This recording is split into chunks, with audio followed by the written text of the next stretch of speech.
Welcome to Dreamwalkers of Minara 13, Weald of Fortune. So before we get started, if we can get some quick introductions. First up is Galen. Oh, Rad, if you're here, we can't hear you. I'm here. Yeah, you're up first. Oh, okay. I'm playing Galen, who is a mysterious, mischievous cultist turned good guy. Good. Next up is Lux. I be Lux Tenebris, Dwarven Cleric of Kelos. That's about all you really need to know. Next up is Vin. Hi, I'm Vin. I believe anyone that's willing to make a friendship with me becomes my family, including creatures and monsters. And I would love to explore, and I love this guild. They're all my friends and slowly becoming my family. Next up is Zenarabi. I'm Zenarabi. I'm a cunning shaman who was exiled from his tribe and has since been wandering. And last but not least, we've got Largershak.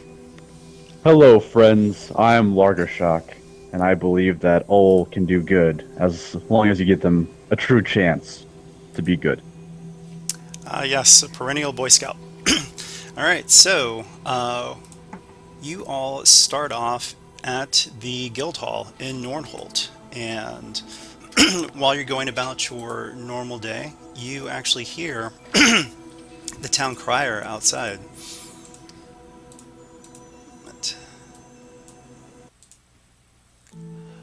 Oh yay! Oh yay! Trouble is brewing between the free cities!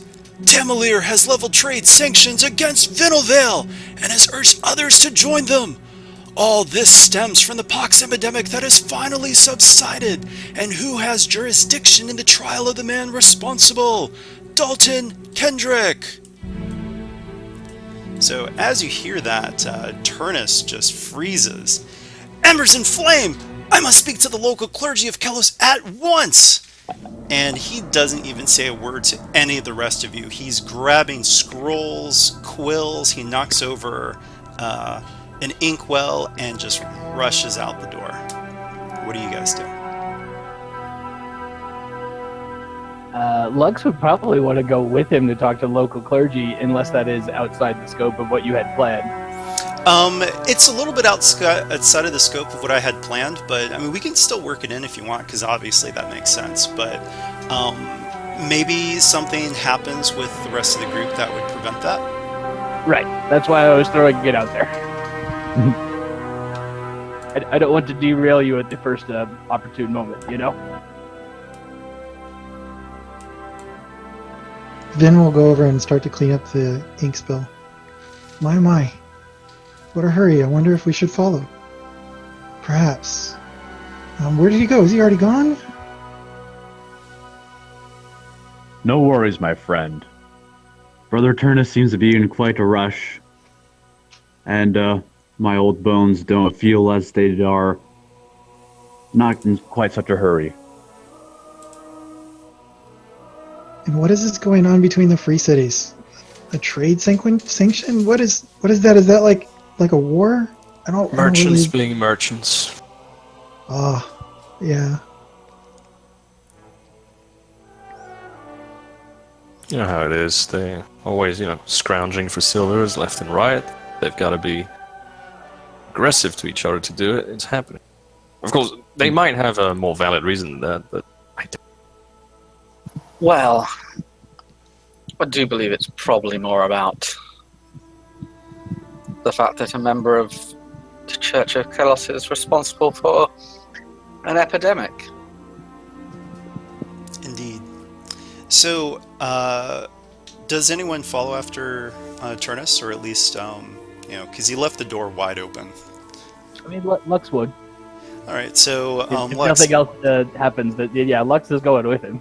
Okay, so as you're heading to the door, actually, you see a retinue of soldiers, and they bear the crest of the Baron of Callan, Baron Gilliam Zarls.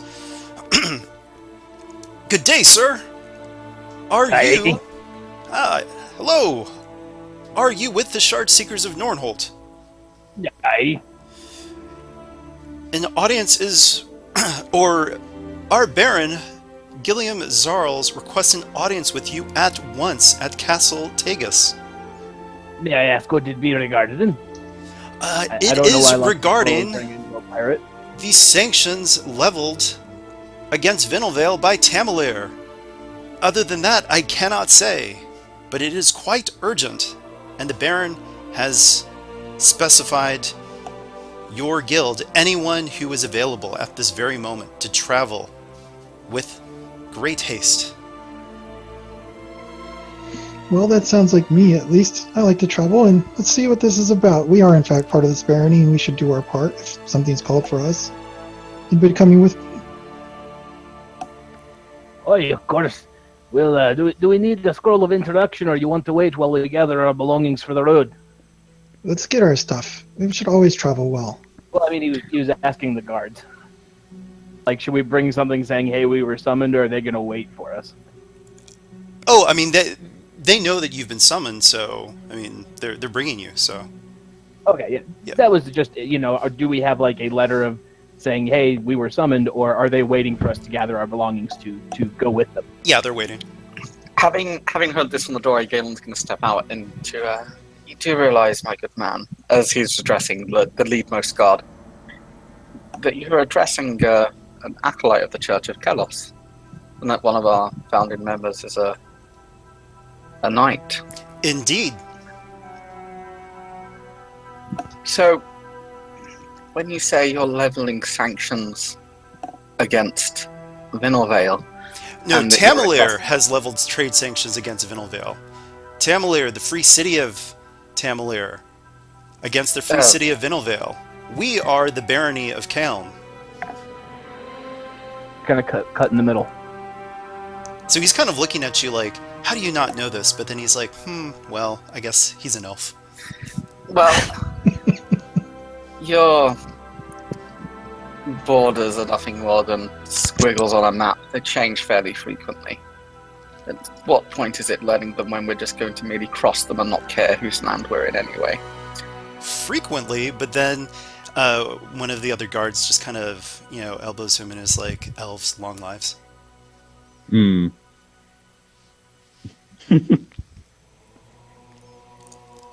So, Lux is, oh, go ahead. so Lux is just going to go inside and get his ever-ready travel pack ready and motion to anybody else there, kind of let them know what's going on so they can get ready themselves. Okay. Yep. Vin will do the same. He'll errantly grab a stamina elixir. Much the same for Zenrabi, gonna pick up his stuff, his staff, his armor, just in case, and head out. Now, did these people come in perhaps a fancy wagon, or are we expected to travel on our own? I mean, they just have horses, but you guys have a wagon, so you have the guild wagon.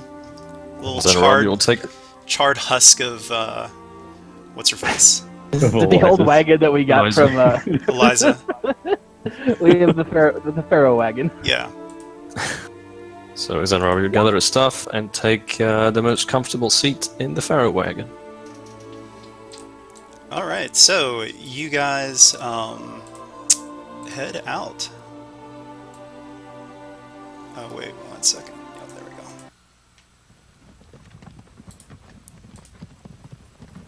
All right, so you are soon on the Thelsvin Highway, and this is the route from Nornholt to Castle Tagus, as well as Tamalir. So one thing about Thelsvin, the Thelsvin Plains, they suffered a lot during the Third Darkness, during all the dragon attacks. So, do you think any of you would have like a scholarly interest in that, or might know of that just offhand? Well, Larger Shock probably has studied a lot of the darknesses and pretty familiar with them. Okay, so And depending on it, because they never really say how long-lived dwarves are, but Lux is an older dwarf, right, so he might have lived through it. Like, not necessarily in this area, you know what I mean? right. Okay, so tell you what, I won't even have you guys roll for it. I'll just read it out. So, Okay. go ahead. No, I said okay. Sorry. The barony of Kaeln is among Terranos' poorest lands, plagued by lingering troubles since the Third Darkness. Baron Gilliam Zarles resides at Castle Tagus, overlooking the verdant yet abandoned Felsvin Plains. The charred ruins of farmhouses dot the green and verdant plains, uninhabited since the Dragon Wars. The soil is rich and fertile, said to be fertilized by the blood and ash of those who once lived there. The plains are haunted by the dragon's victims and the soldiers who made their final stand. All who have attempted to resettle Felsvin Plains in the intervening centuries have met with disaster. So you see just these very beautiful plains that you would think, hey, why aren't these really settled? But unfortunately, due to possibly actual occurrences, bad luck, superstition, it's all this very potent mix where people do not want to live here. So it's just empty. If people don't want to live here, why don't they repurpose the land? Maybe use it for game. They can then come at their will, spend a day or a night, a day and a night, hunt some game and leave. These large open plains would be perfect for some large beasts like deer. Oh, that's an idea. Oh yeah, I'm sure they do, lad. But I think the point is there's no really civilized settlements. It's obviously not uninhabited. There's probably people living here or there, but not anything in a organized fashion. True. But yeah, as you pass by, you can see ruins of all sorts, and maybe even like a dragon femur here or there, just bleached under the sun. Yeah, it's a scarred land that it's healing, but you can definitely see. If we do see a dragon femur, I'm going to ask if we can stop. Sure. And then I'm gonna go retrieve it. Well, I mean, it's a femur, so it's pretty large, but I mean, you can take a sample from it. I mean, yeah, we have a wagon and at least one strong body.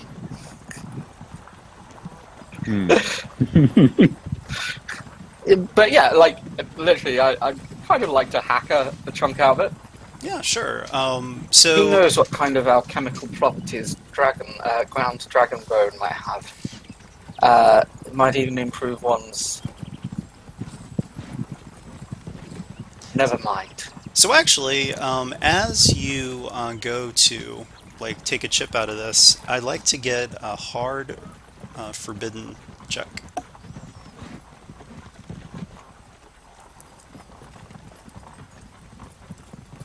Because of course people would think dragon bone is an aphrodisiac.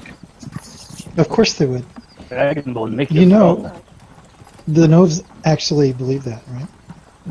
Why do you think their numbers are swelling to normal? Nearby dragon. Alright, so here's what happens.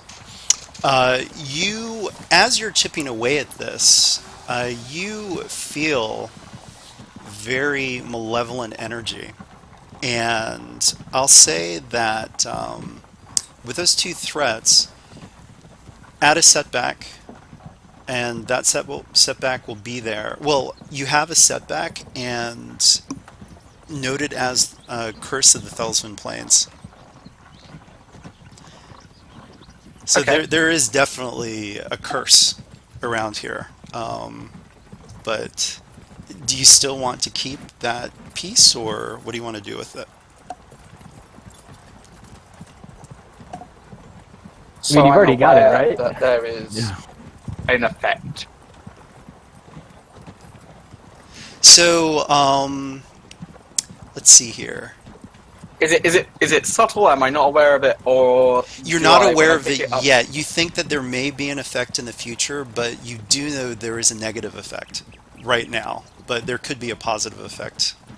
I can't tell you though, partly because of the threats. Okay. Yeah. Then if I don't feel anything right this instance, I hold on to it. Okay. Well, you do And feel the I'll, curse though, so Okay.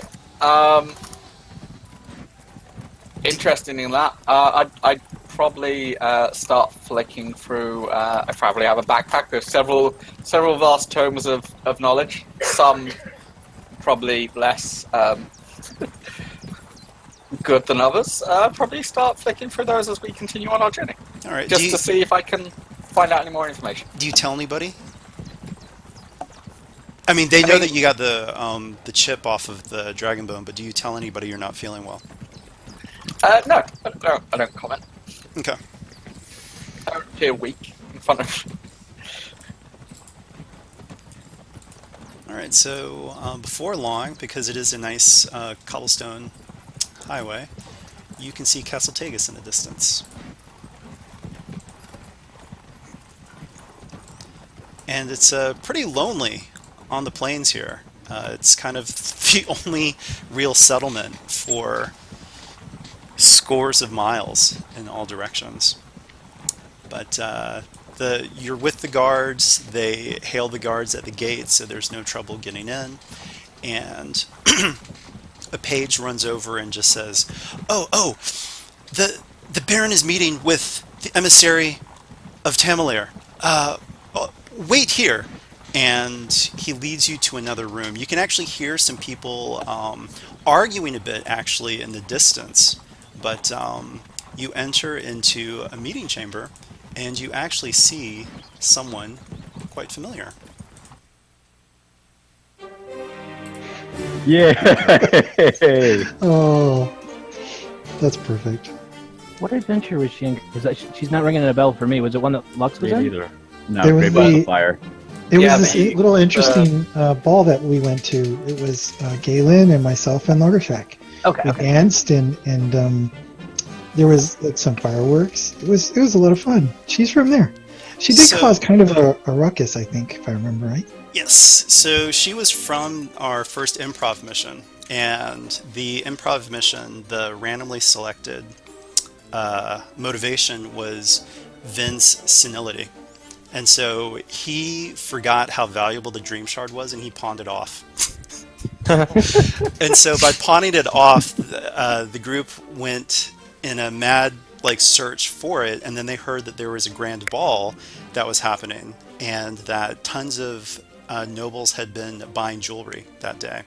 And so when they get to the ball, they see that the host or the hostess was actually wearing the dream shard as a necklace.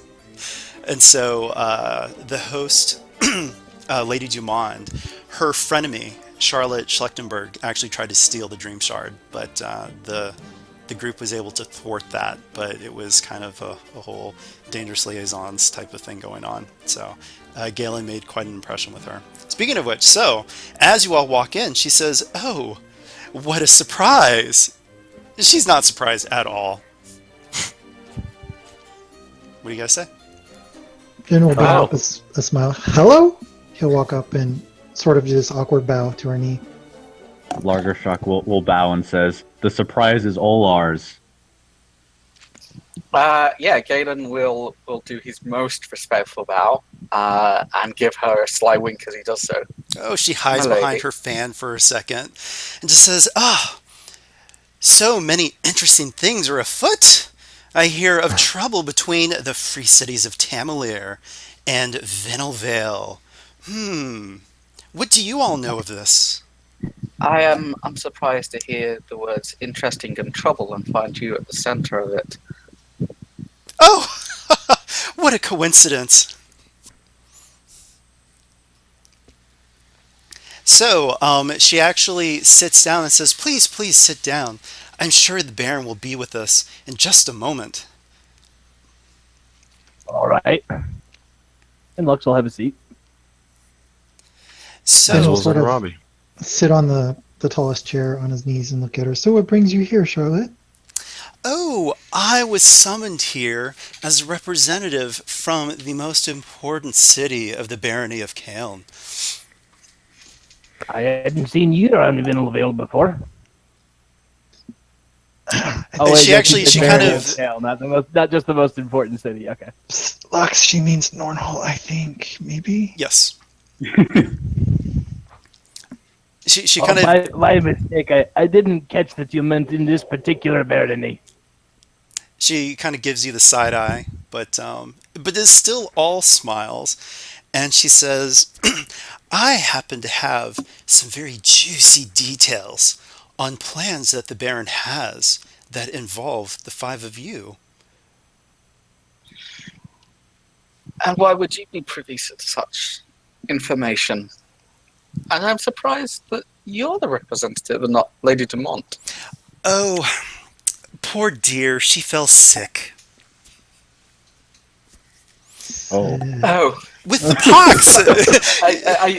I look at her and I'm like, suddenly, of course. Well, with the So, pox raging and the poor dear's constitution, of course, it was quite horrible. She had never had the pox when she was younger. I'm sure quite by accident. And I just kind of give her this sidelong glance that says, all right, yeah, I'm sure you had something to do with that in some way, shape, or form. So Like pox-ridden rats in the cellar or something. she has this look of, like, oh, it's so horrible that that happened, but we must soldier on. And as the current representative from Nornhold, I was privy to certain details. However, I would require a favor. You want to learn how to dance the dance of my people? Oh, you silly orc. And she actually swats you with her fan. No, no, this is about silvers. And she actually, does her, makes a little money gesture with her forefinger and thumb. And she says, I happen to know that the Baron will be organizing an expedition to the so-called Weald of Fortune. And with that, she's kind of looking for a reaction from any of you. And then she also says, if I could provide some choice details in the discussions about to begin, maybe we could negotiate a cut of the proceeds that you are sure to come into. Isn't such a venture likely to be dangerous to those involved? Of course! Why wouldn't he have Then, summoned the Shard Seekers of Nornhold, also known, I've heard, as Skane's Bane? indeed, then surely you'd be much more interested in one upfront sum as opposed to the cut of some unknown potential money that we may come into. She kind of gives you this look like, really? She has an idea of what the riches might be. And that's all Okay. through just a look at Galen. So here's my intent here. I want to roll a charm, so I'm going to attempt to charm her a bit. Okay. So Van will look at her. What good does this do you if we die? There's no cut of nothing. Surely just Die? be patient Ugh. and have grace. Look, all adventure has some risks. I've had many friends over the years that I've lost, and every venture carries great risk in this world. Even today we saw a dragon bone, of all things. A dragon. Like, those are real, you know. So, like, look, if you want a cut of something that is not going to come, like, what does that serve you? Doesn't it serve you so much better to prepare us so that you befriend us? And maybe there's even some form of indenturedness or debt or just a favor to be called later. It serves you no good to have money that may not even come, but what it does serve you is if we're successful and we're armed with good information, then perhaps we'll still be around for you to play this game. Sure. So with the charm check, that'll be 2 reds and a purple.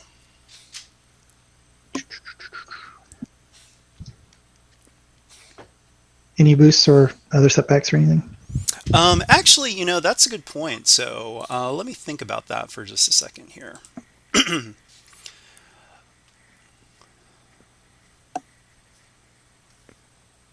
Yeah, take 2 boosts for that. Okay, so she says, yes, indeed. I would like a half of the total proceeds that the 5 of you are able to get. And with that, I can let you know. Oh, well, actually, so you succeeded on the charm check, so she I did. will give you that information. Well, actually, so tell you what, she has agreed to help you guys, but you guys can still negotiate the terms of the cut. So before she starts to give more information, if you guys are satisfied with the half, then we can move on. Hmm.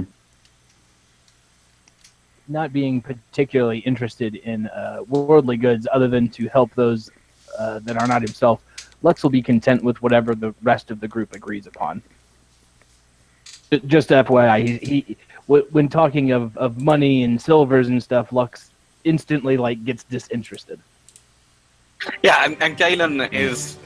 I mean, Galen was trying to give her money just to get rid of it mostly. So We're the worst negotiators. he's not. Ben doesn't. He's not interested in acquiring more wealth. By the way, you guys should look at the title of the song that's playing. I've decided this is her theme. The pompous enigma. When I saw that, I was like, oh, this is perfect. So with the exchange so far, do you think it would be fair to feel like we're being taken advantage of? Because if that's the case, Vin will press on for negotiating order. He doesn't care about the money so much as he doesn't like being disrespected or left out of something Right. or demeaned. Well, actually, I would say it's actually the opposite, that she can give you some information that is pretty good. And not only that, but actually, I'll even say this. She says, oh, well, in the negotiations to come, I, of course, have to appear like I am playing hardball. However, I'll be on your side. Ben will give Bhima the biggest smile he can muster. Sounds great. All right, so you have Charlotte as an ally, a secret ally. So, yeah. Also, but you guys are going to accept the half? It sounds like. I will. What do you guys think? Yeah. Yeah. Fuck Yeah. that. Lux isn't worried about money, so he's perfectly fine with it. If You all everybody are else is. such a joy to converse with. So, I'll say this. There's no need to actually try to convince Baron Zarls. The expedition is what will actually sway his opinion. I would concentrate on the envoys from Narek Hall and Greyhaven. And so just mechanically, what this means is that in the social encounter that's about to come up, she can actually be targeted, but she's not going to resist like she normally would. It'll be for show. Also, when she attacks you guys socially, she won't be going with her full strength. But it's all, once again, this is all pretense, but she has to do it to make it look like she is being a tough negotiator for the interests of Kaon. Well, she's going to keep up appearances, right? Exactly. Yeah. So, actually, you hear the door open, she turns, and she's like, who are you? And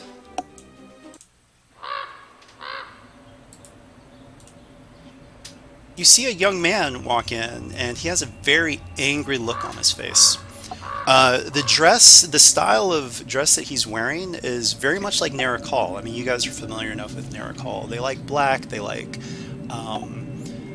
frills, but in a very particular style, very different from what Charlotte is wearing.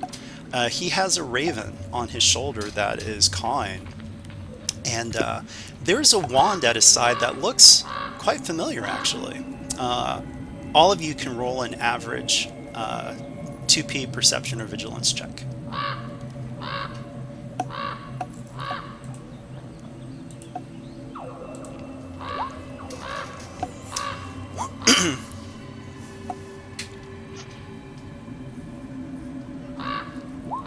Alright, so everyone who succeeds on this check, the wand looks identical to the Willow Wand of Manipulation that you guys got from Faltus Cromwell, the man you burned. Which is currently tucked in Vin's belt. Oh, okay. So He Or not, maybe? I don't know. no, that's fine. I like that. So he is glaring at you, Vin, and Charlotte's like, "Young man, speak up." And he kind of turns to her and just says, "I am Mitchell Cromwell of Narrock Hall, and I've come to see the people responsible for my uncle's death." What do you guys say to that? Well, it appears you found them, my friend. So you just You're say that. looking for Okay. those responsible for the uncle's death. He should look to himself for his own misgivings and misdeeds. Correct me if I'm wrong. Your uncle was what, the unrepentant necromancer? No, he No. just meta-wise. Actually, I'll let you guys answer that. So his uncle was he was helping the necromancer, but he was not the actual necromancer. So he was in league with the evildoer. Does that make Yes. him pretty close to an evildoer himself? Like, where would the Church of Kelos stand on someone who was You know, profiting on other people's gains? we So have actually, Russell's judgment before- on him, right? Yeah, Vin, before you talk, when Galen says that, Mitchell just turns and just looks at you and says, "How dare you? He wasn't even allowed a trial! That... How could you do something like that? You will regret that. I will make sure of that." And so actually, he's threatening you, and he is trying to do a coercion check on you right now. And it's less about coercing you into doing something, but more that meta-wise, this is kind of stressing you out before the negotiations even begin. Yeah, he's making some threats. Yeah, The coercion exactly. is Okay, I'm opposed by good with that. discipline. So what will be the difficulty? It's opposed by So it's a discipline, so it's going to be 1 red, 1 purple. All right, 1 red, 1 purple.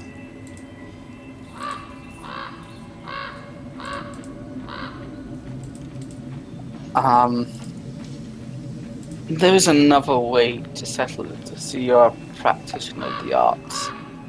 We could, I believe, engage in an old tradition of a magical duel. Interesting. Ooh, okay. So he is going to. Oh, that's okay. Let me see here. We went right to the duel, right to fisticuffs. I mean, he succeeds. So it's going to be what? One strain, and then what? 2 extra. Well, I guess you can find something out about. Since this is kind of a pseudo to the social combat, you might want to use that as. I'm going to say that he's going to add a setback to your next social check. But for that despair, what do you guys want to do with it? Can learn I about his mean, motivation. I did challenge him to a magical duel. The thing is, like, that. that's unfortunately that won't be able to happen yet. But maybe we can save that for another time. Maybe the Yeah. despair is that because Galen challenged him to a duel at the perceived insult, that maybe that upgrades all checks against him from us or from our host. Yeah, I like that. Or from our host, if our host overheard it, like as they were coming in or something. I don't know how the scene was set up for the host entering, but because the host might very much disparage, his guests threatening to kill each other. Yeah. Right. Okay. Yeah, sure. Yeah, So- and I offered an honourable way of settling it, to which he's probably declining. So. Yeah. He. I mean, he's kind of young. I mean, he's like very early 20s, maybe just like 20, maybe even 19. I mean- probably 20. I mean, Galen looks about the same age, but Elf. Right. All right. So let's say this. You guys. Yeah, actually. He actually starts to reach for his wand, but then the door opens again. And so I'll say with that, what this will in effect do is that you realize that he really does want to avenge his uncle's death. And so he does want to duel. He really does want to duel you, but he can't. In effect, you've learned his true goal. And so you're able to level, like, use that whenever, if you do anything socially against him. Okay. All right, so you hear a familiar voice that says, "Lord Cromwell, what in the world? Why are what?" And you see Magistrate Edmund Call from Nara Call walk in. And so as he says that, Mitchell turns to the Raven and just says, "Mischief, you know what to do." And the bird flies off. So here goes.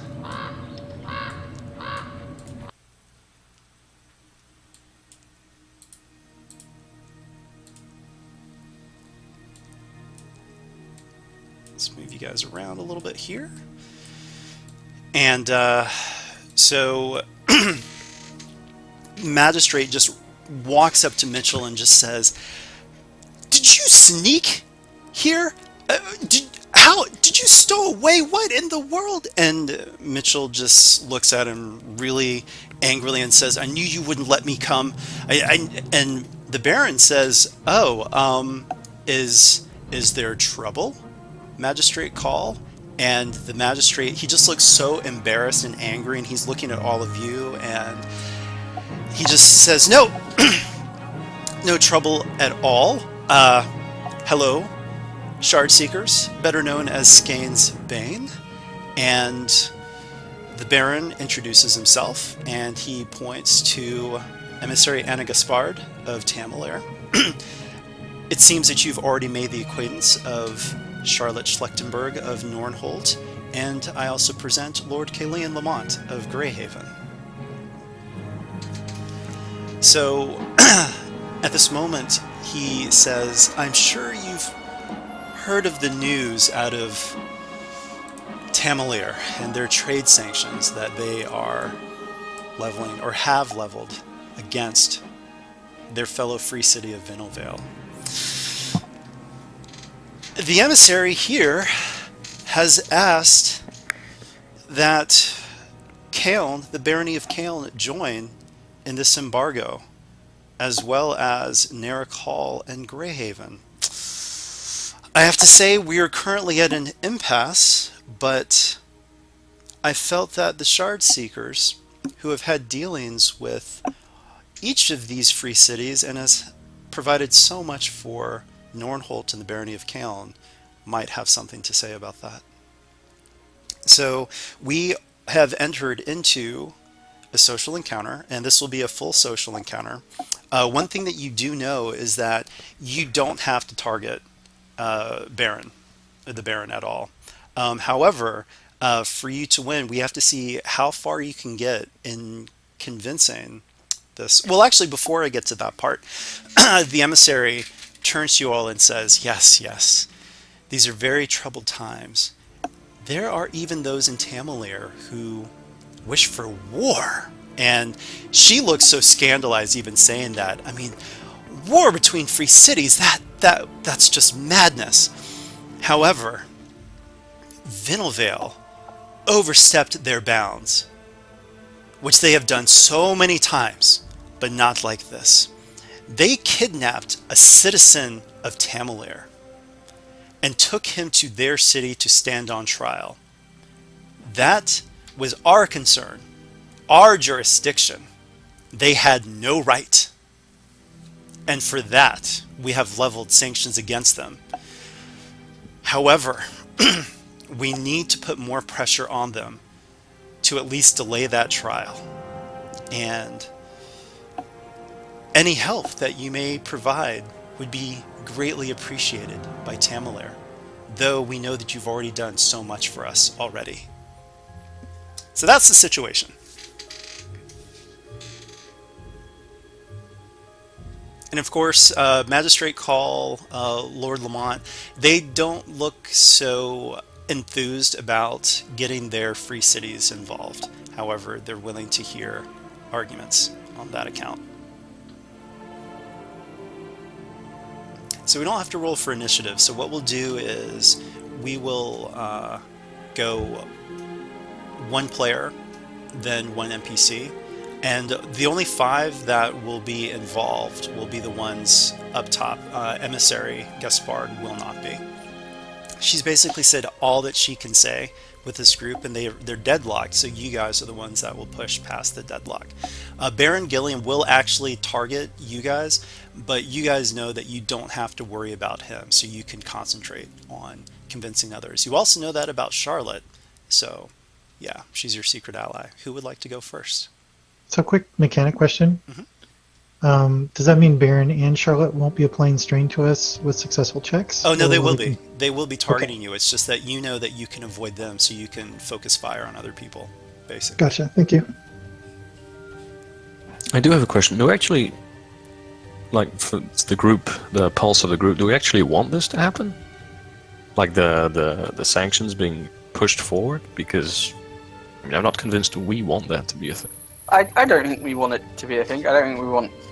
We Cal don't want- in Sorry, I it. didn't mean to interrupt there. Go ahead. West. So we don't want open war between the Exactly. The 3 cities, I would That's assume. that's actually what's being avoided here. Yeah, the sanctions. There's not really much we can do about that. We can try to convince them, of course, and maybe we can do something. But I think the big thing is we don't want open war because open war is bad, right?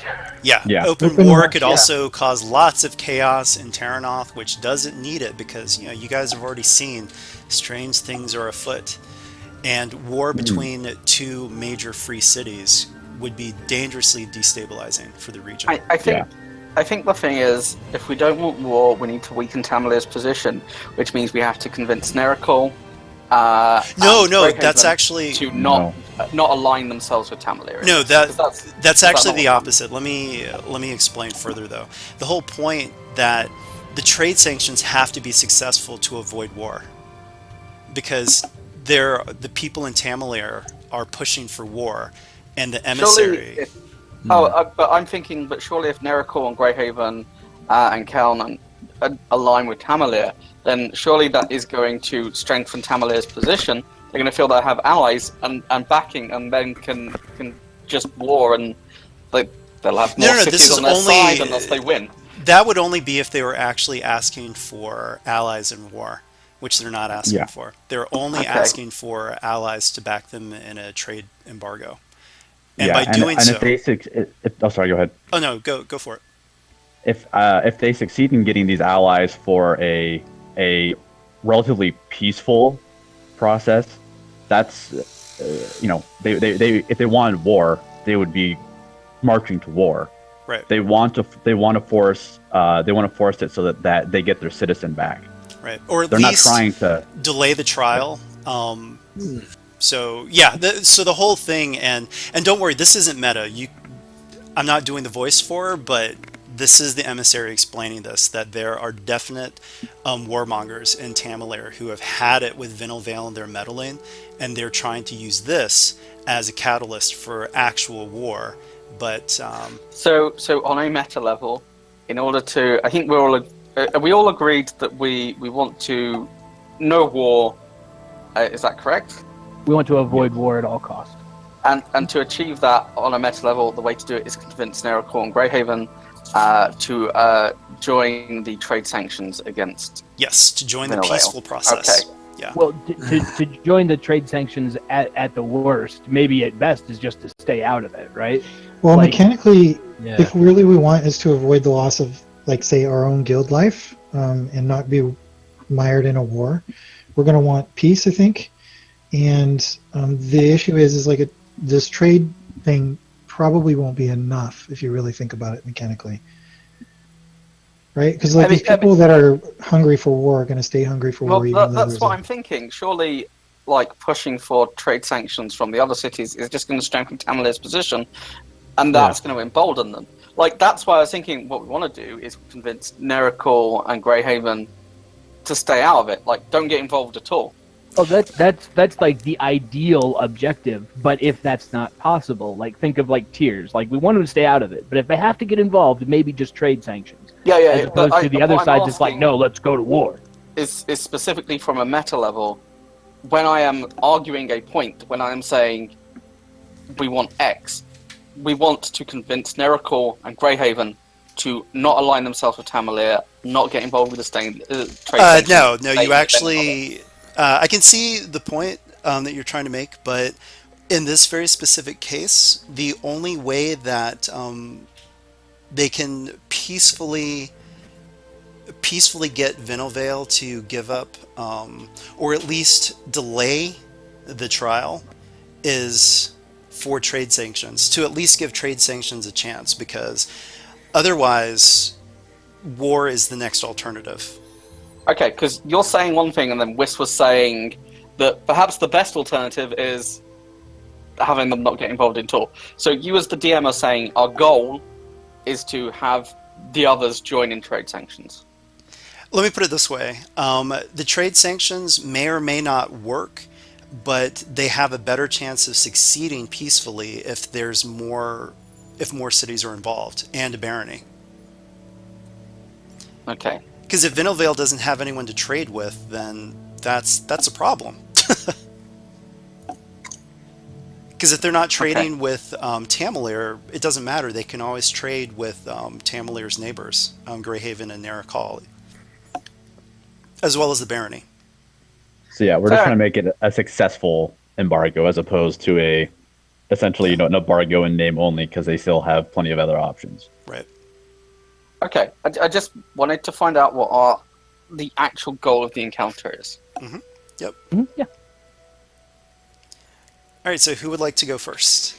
And so one way we're going to try to do it this time, since it's a full social encounter, is you can do a little bit of RP, but save the bulk of your RP for after you roll. But do state your intention, and if you are trying to, or have a way to leverage one of your motivations, mention that.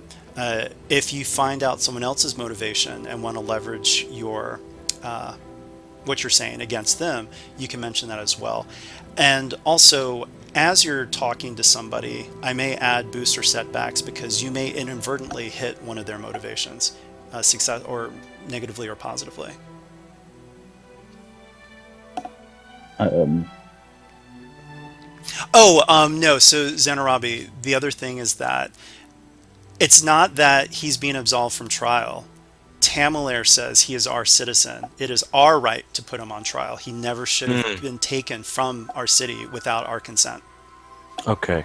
Yeah, that's better, but Yeah. there's still, at least as far as Arabi is concerned, that does translate to he'll probably go free, whereas Vinnovale probably translate to he's going to die, and Arabi much prefers the Vinnovale path. Because, Kendrick is Satan in his eyes, basically. One thing to note, though, is that everything that he mentioned did come to pass. Tamalir did avoid the Truepox. Nornholt also avoided the Truepox. And, yeah. Yeah, he wasn't wrong. He just, His methods. But that's the whole thing. good Emissary ones are Gaspard bad. says, we are the ones who should try him. This happened to us. He was our citizen, and Vinnovale completely overstepped their bounds. You cannot just take a citizen from another free city like that. It doesn't matter what their religion is. So basically, this is a huge conflict of church versus state.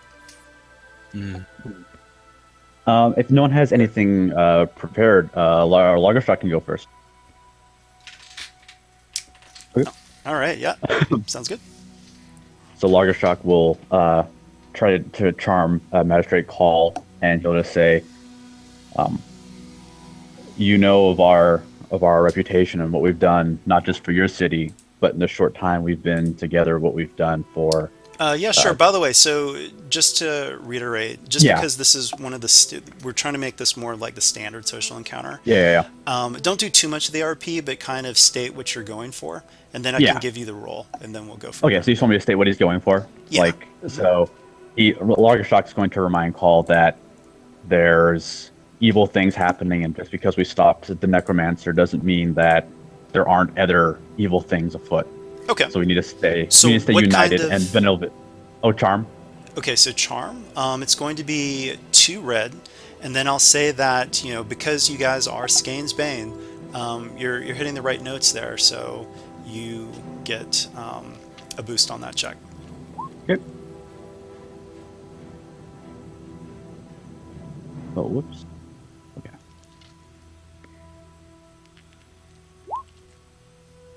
Uh-oh. All right, so talk it out. Oh, weird. Why is there 4 dice? Oh, I hope that I may have put that in and forgot to remove. My bad, because I was using No the game worries. master sheet. Yeah, that's what I did. Ah, Okay. just there are too many. Just re-roll it completely. Oh, those are such a good roll. Well, Apart from the despair. Oh, whoops. Okay, now I know what I did wrong. Okay, then I goofed up that time. Let me roll my actual charm real quick. Sorry, guys. all right, so we pieced that together, I guess. Yeah, it's a fail with 1 advantage and a despair. Okay, so here's what happens. The despair actually, it's going to be 5 strain against you, and we'll say what you have to say first. Lagershock will just remind Call of, there's just because we stopped 1 darkness or 1 evil doesn't mean that there aren't other afoot. You need to, and so I guess part of the failure is he'll this maybe be going a little too antagonistic and saying we have to work together, and Vinal Vale disrupted that peace and unity we had. All right, let me think about his response there for a second, but I do like that. Well, you think about that. Let me. I'll just reiterate there because we haven't done it too much. Is that on page 123, right next to the critical remarks thing? When you succeed, it is you're inflicting 1 strain plus 1 per additional success. Think just like a weapon attack. However, when you fail, you do suffer 2 strain. Oh, that's a good point. Yeah. Actually, seven. I'm not going to do the despair because I got it mixed up. It's just triumphs or 4 advantages to inflict 5 strain. So I'm going to use that despair for something else. So I'm going to take a look at the social advantages and threats. Let's see.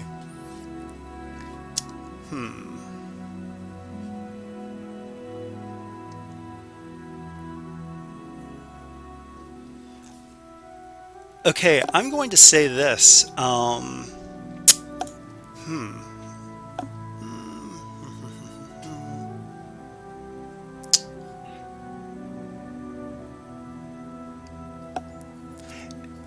He will learn. What's your fear?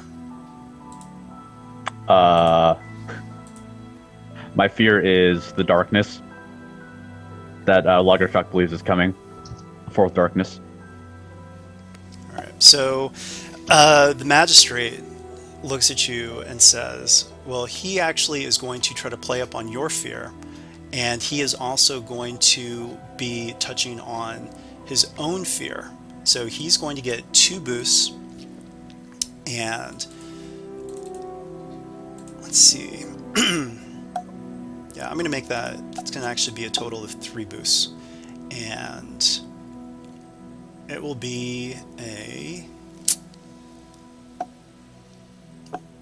it'll be a coercion check, but not so much making threats against you, but just talking about the threats that can occur for everyone, if that makes sense. So it's not. Oh, what? Go ahead. Fear mongering. Yes, exactly. So that wouldn't be charm. The closest would be coercion. So what's the difficulty? It's against his discipline, Yes. right? So it's coercion. Oh golly, I believe it's just going to be. I'm pretty sure it's just 2 purple. Yep, 2 purple. 2 purple. Okay. So, whoops. And I will remember to wipe these. I will remember to wipe. Okay. So he's going to inflict strain on you, and it's going to be 4 strain. And with that advantage, he will pass a boost to the next person. Yeah. 5, you're correct. Thank you. Yeah. Yes. +1. Right. All right. So he will say, Largersack, I do thank you for the service that you've provided Narikal. However, you must understand, Narikal cannot get involved in sanctions against Vinnovale. We already have a very poor relationship with them, and they were responsible for quite and he's having trouble speaking because this is part of Narakal's, dark past. We've had trouble with them before, and reprisals would be extreme if they ever found an excuse to do so again. So yeah, that's what he says. All right, next PC. And when they go, I'll move them up a little bit just so that we know that they've gone. Put them on even playing field. Does anyone want to go next? Go ahead. Okay. Mechanically, I am going to be using negotiation. Okay. Against whom? And against Magistrate Edmund Cole. Okay. That will be 2 reds. Any boosts for our reputation, etc.? Yeah, you definitely get a boost for being Skainsbane. Okay. So I'll just make the roll.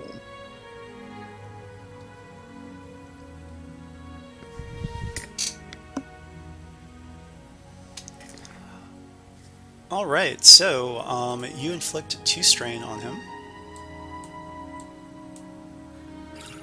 Magistrate Cole, as much as I agree that your situation in regards to Vinnovale is strenuous, I'd point out that banding together with your fellow free cities would probably afford you some measure of protection, would it not? Yeah, that's a good one. You could perhaps leverage that to your advantage in future dealings when it comes to Vinnovale. Yep. All right, good one. For that strain, or that threat, do take a strain, and yeah. Let's see. Okay, next up, Mitchell will jump in, and the magistrate's like, why is he talking? But the Baron just says, no, let the young man speak. It seems that he has knowledge of these fine heroes here. And Mitchell says, fine heroes? They murdered my uncle without trial. This whole thing is a farce. Why should they even be talking about trials or whatever when they don't even allow people trials? I heard that he was burned by one of those god botherers of Kelos, and he's pointing to Lux. So he's actually, this will be targeted Lux is just at going Lux. to stare him straight in the eye when he does it. Okay. And actually, no. Galen was the one who challenged him, so he does point at Lux with that, but he'll switch over to Galen and basically try to reply to what Galen said about Narek Hall. So it will be coercion, once again, fear-mongering, and he will, let's see, he will play upon one of his own strengths here. So let me just double check. Actually, yeah, he is playing on his desire, which is probably pretty obvious, but maybe there's like certain nuances to it that you guys don't know. So he is going to get 2 boosts to his check. And let's see how that goes. What is your discipline, Galen? It's one red, 1 purple for you. Good sir. 1 red, 1 purple. Okay. I'm gonna use a story point because he really doesn't like you. I'll upgrade it back because we apparently have all of them. So Yeah, keep him flowing.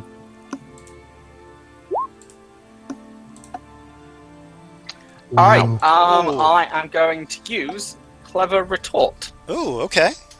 What happens? This will add a automatic threat to his check, so he will I think take a it's 2 point of. threats. Is it 2? Yeah, it's 2. 2 threats? I might have had it written down. Ooh, okay. Yes.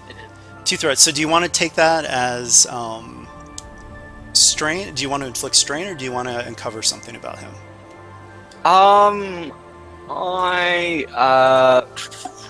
Either's valid. I'm not trying to lead you in either direction. Yeah.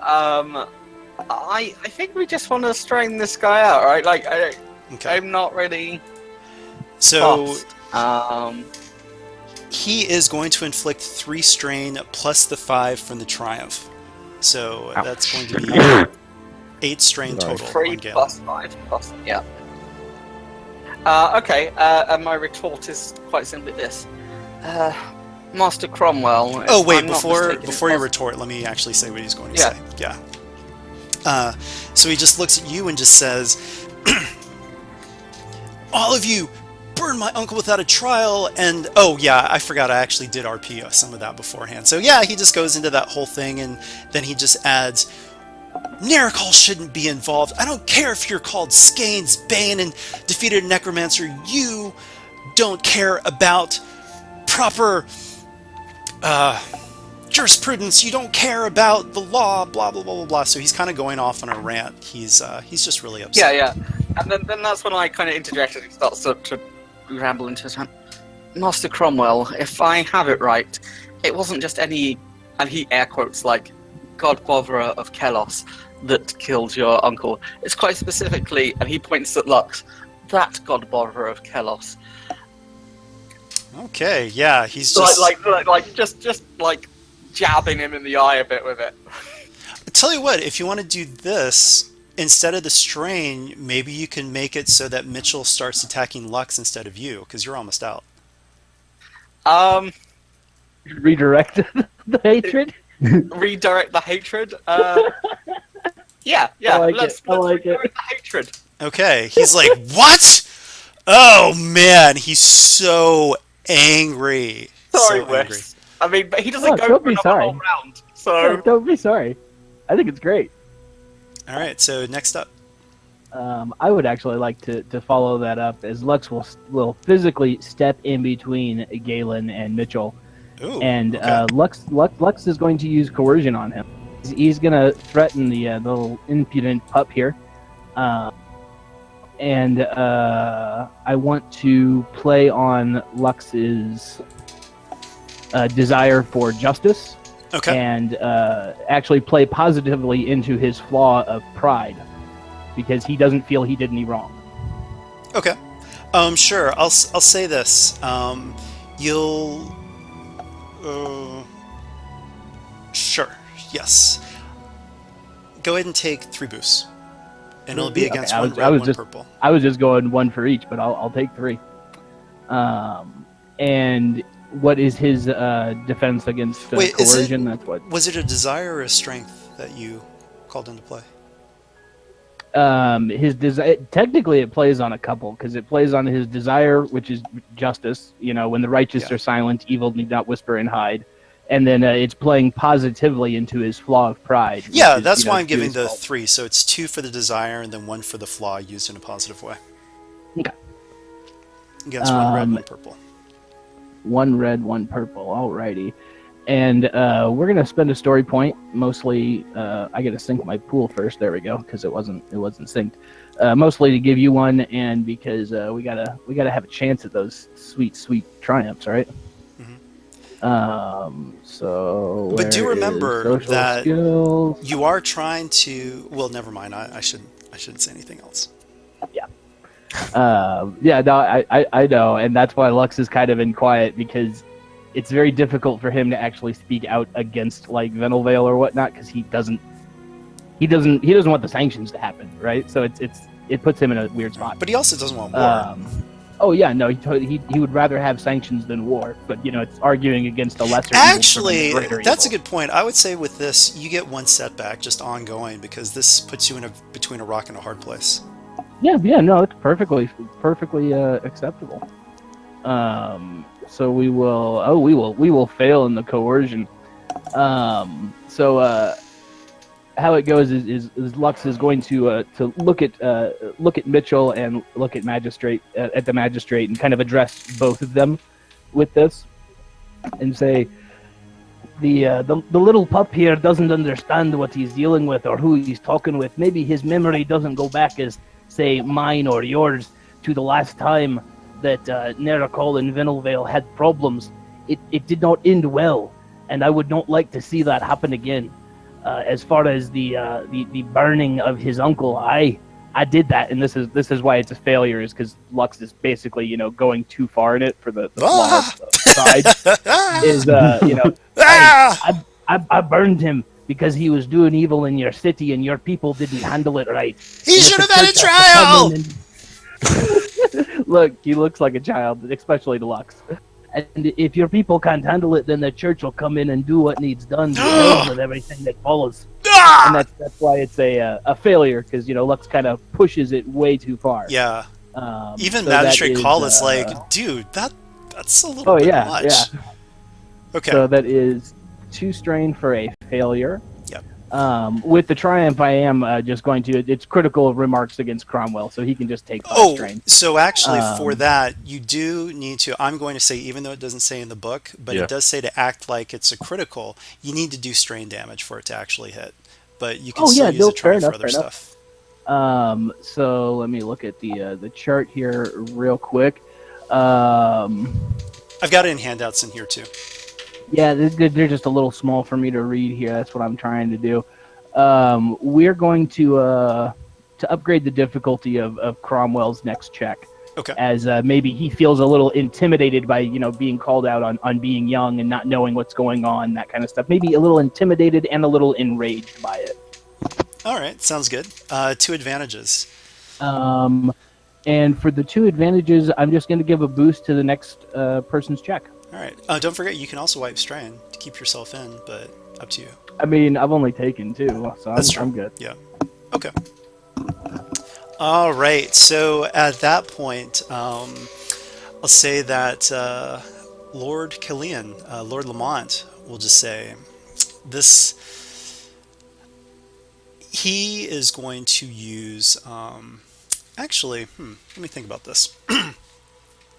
He's also going to use some fear-mongering here, mainly because he just feels that it's just not in the best interests of Greyhaven. And so, for the purposes of this encounter, his motivations will be different than maybe the character's original motivations. And this is mainly for Rad, because it's just, this is very specific to who he, or what he's doing right now. Totally. That's fine. I don't want Rad to be like, wait, that's not one of his motivations. I mean, I don't mind. Like, take the character and use it as you feel you need to. It's part of the thing. So he's going to hit on one of his desire, and he will make this check. He will actually, well, I mean, they're going to go for it. He can already tell that Galen's kind of shaken, and maybe here's one of the things. He can tell what you are. He's done plenty of magic. He can tell that you've got those cultist markings, and Greyhaven knows what's what. So I mean, he was the one that sent us after Galen's brother and sister. Right. Yeah. Right. So he probably knows exactly who Galen is. Yes, derp. Thank you for reminding me about that. So I'm going to say that actually gives him an extra boost. He's like, what are you doing with this group? So, all right.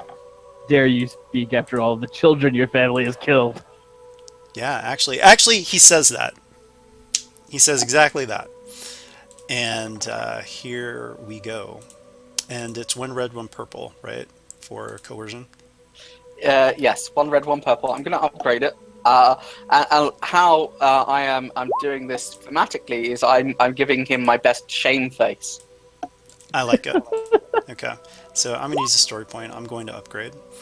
And your best shame face, he's got 3 boosts actually on this check. 1 red and 1 purple. And he actually says, would you have been burned instead? And here goes.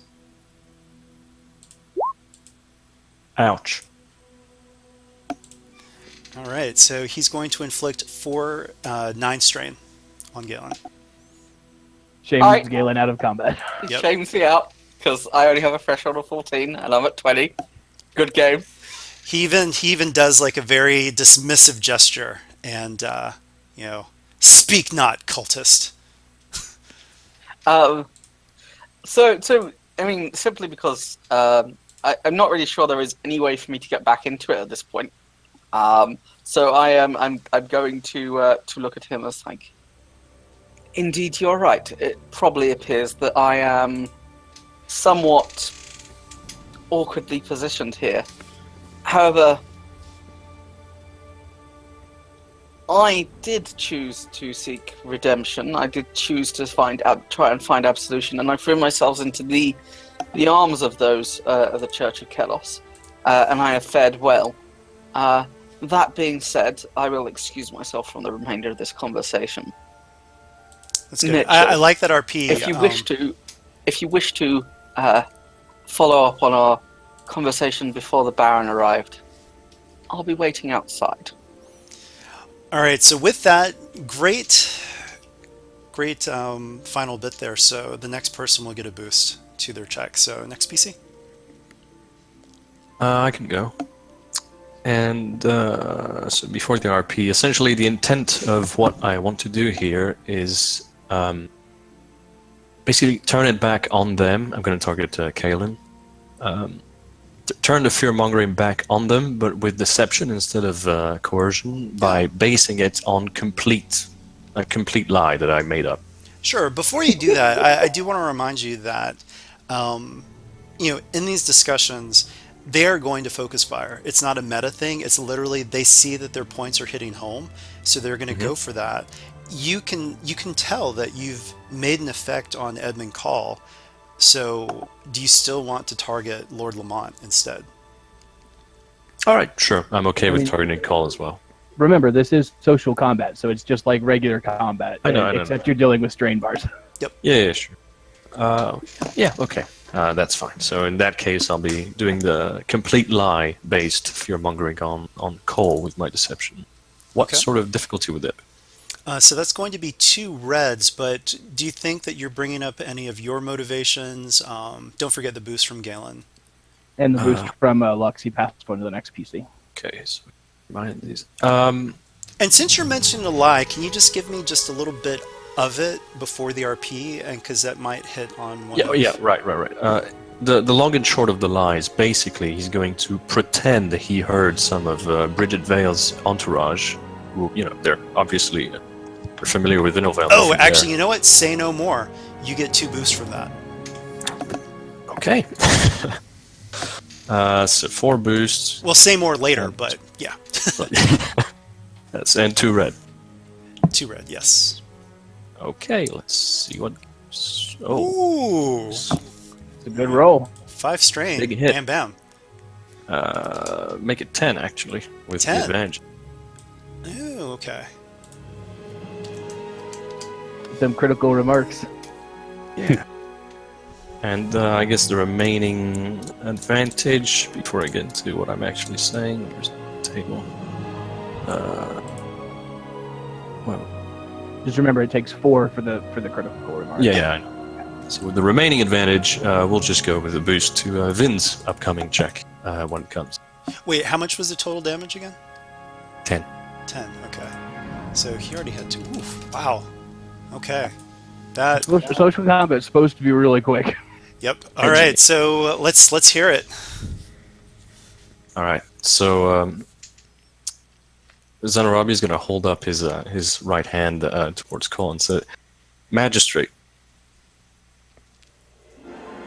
we understand that this is a delicate situation, but you must. I'm sure you understand, being an educated, intelligent person, that it is necessary to bring Vale down a few steps, a few notches, bring them back in line, because, I can tell you, having the Shard Seekers of Nornhold have had fairly close dealings with Bridget Vale herself, her retinue of knights, Kellos, and, well, having had some dealings with them, I have had my ear close to some of their personal, private barracks talk, if you will. And the resulting sentiment is, long and short, from what I heard, these Knights of Colors talking, is that they feel that they and their whole free city of Vinelvale is so much above all other cities, be that Greyhaven or Nerikal or any other. They feel so much better that at least I can vouch that I have heard a few of them say such outrageous, treasonous things as, well, actually even taking out the other cities. If in their eyes they're so much better than yours, then why shouldn't they be? Why shouldn't there be more Vinelvales and less Nerikals? All right, good one. I like it. Next person get a boost off of that. All right. That It's was me. actually, well, not yet because we're alternating. Oh, right. So Charlotte will actually just say, but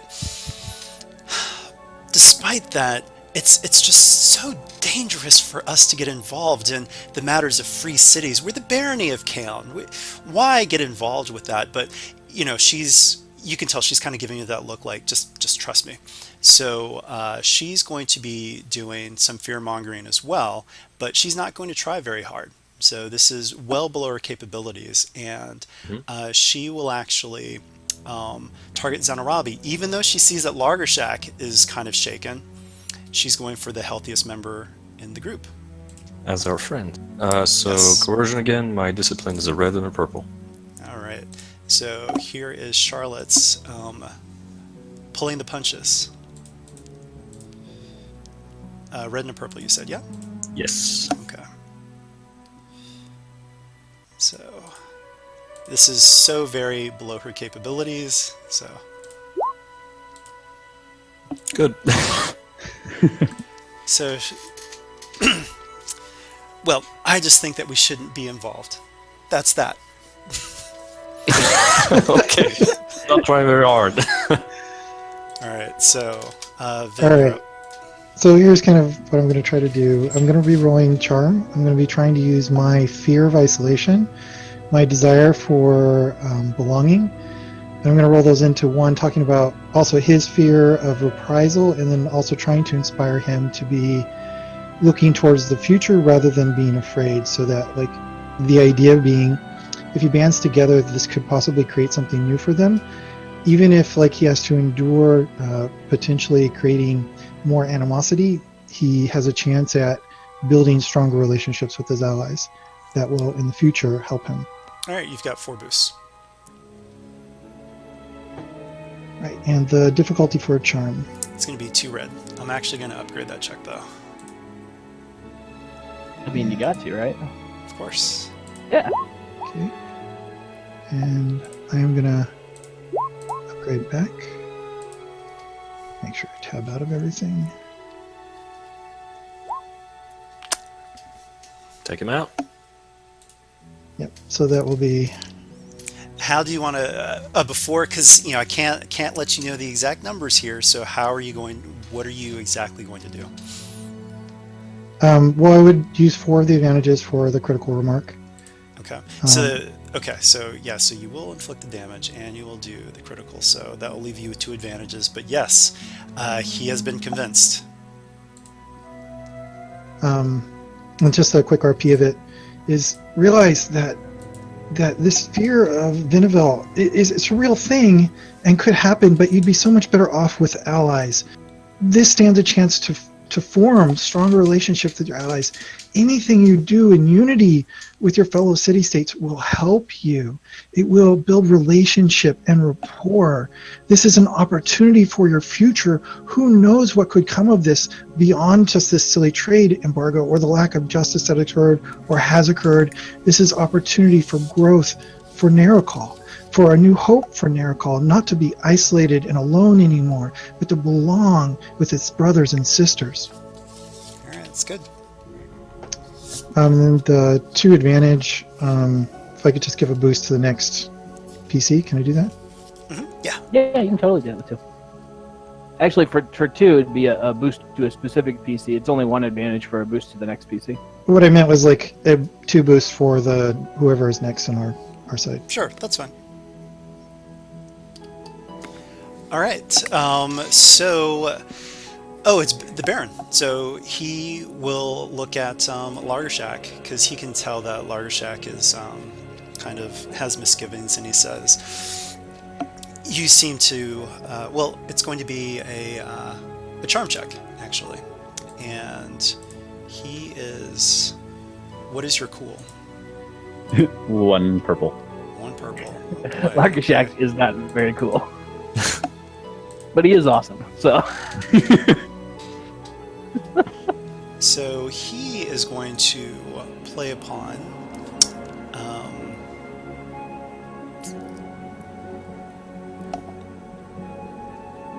yeah, oh, this is a tough one. He can't really. Yeah, he can't actually invoke any of these in a way that fits just now. So you're lucky in that regard. But he really does want to. He wants to convince you. So yeah, we're gonna do that. Okay. Wait, that's not right. Oh, it is right. Yes. Okay. Well, okay. 2 strain. Well, that's it. So he just says, I appreciate your counsel. However, it would be best for it would be best for us to remain neutral in this conflict, especially because we are a barony, not a free city. Let the free cities work it out. And so he will inflict 2 strain on you, Lagershak. And now we start at the top of the new round with a PC.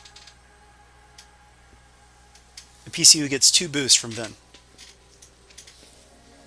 I mean, I can go if nobody has something in mind. I was just kind of hanging back and letting people In a jump slightly first. tactical position, maybe Lagershak, so he has a chance to recover a bit. That's what I was thinking. Yeah. Lagershak, he'll play on. He's getting more and more tired. You know, he's getting old. He's not a particularly cool cat. So his I'll play on his fear, Okay. which is of the upcoming darkness. Sure. His flaw, which is he's paranoid about basically people acting friendly but having sinister motivations, and then his desire, which is safety. Okay, so tell you what, when you try to invoke a whole bunch all at once, I don't want to kind of dogpile it too much. Yeah. So let me say I'll give you a max of 4 boosts for that.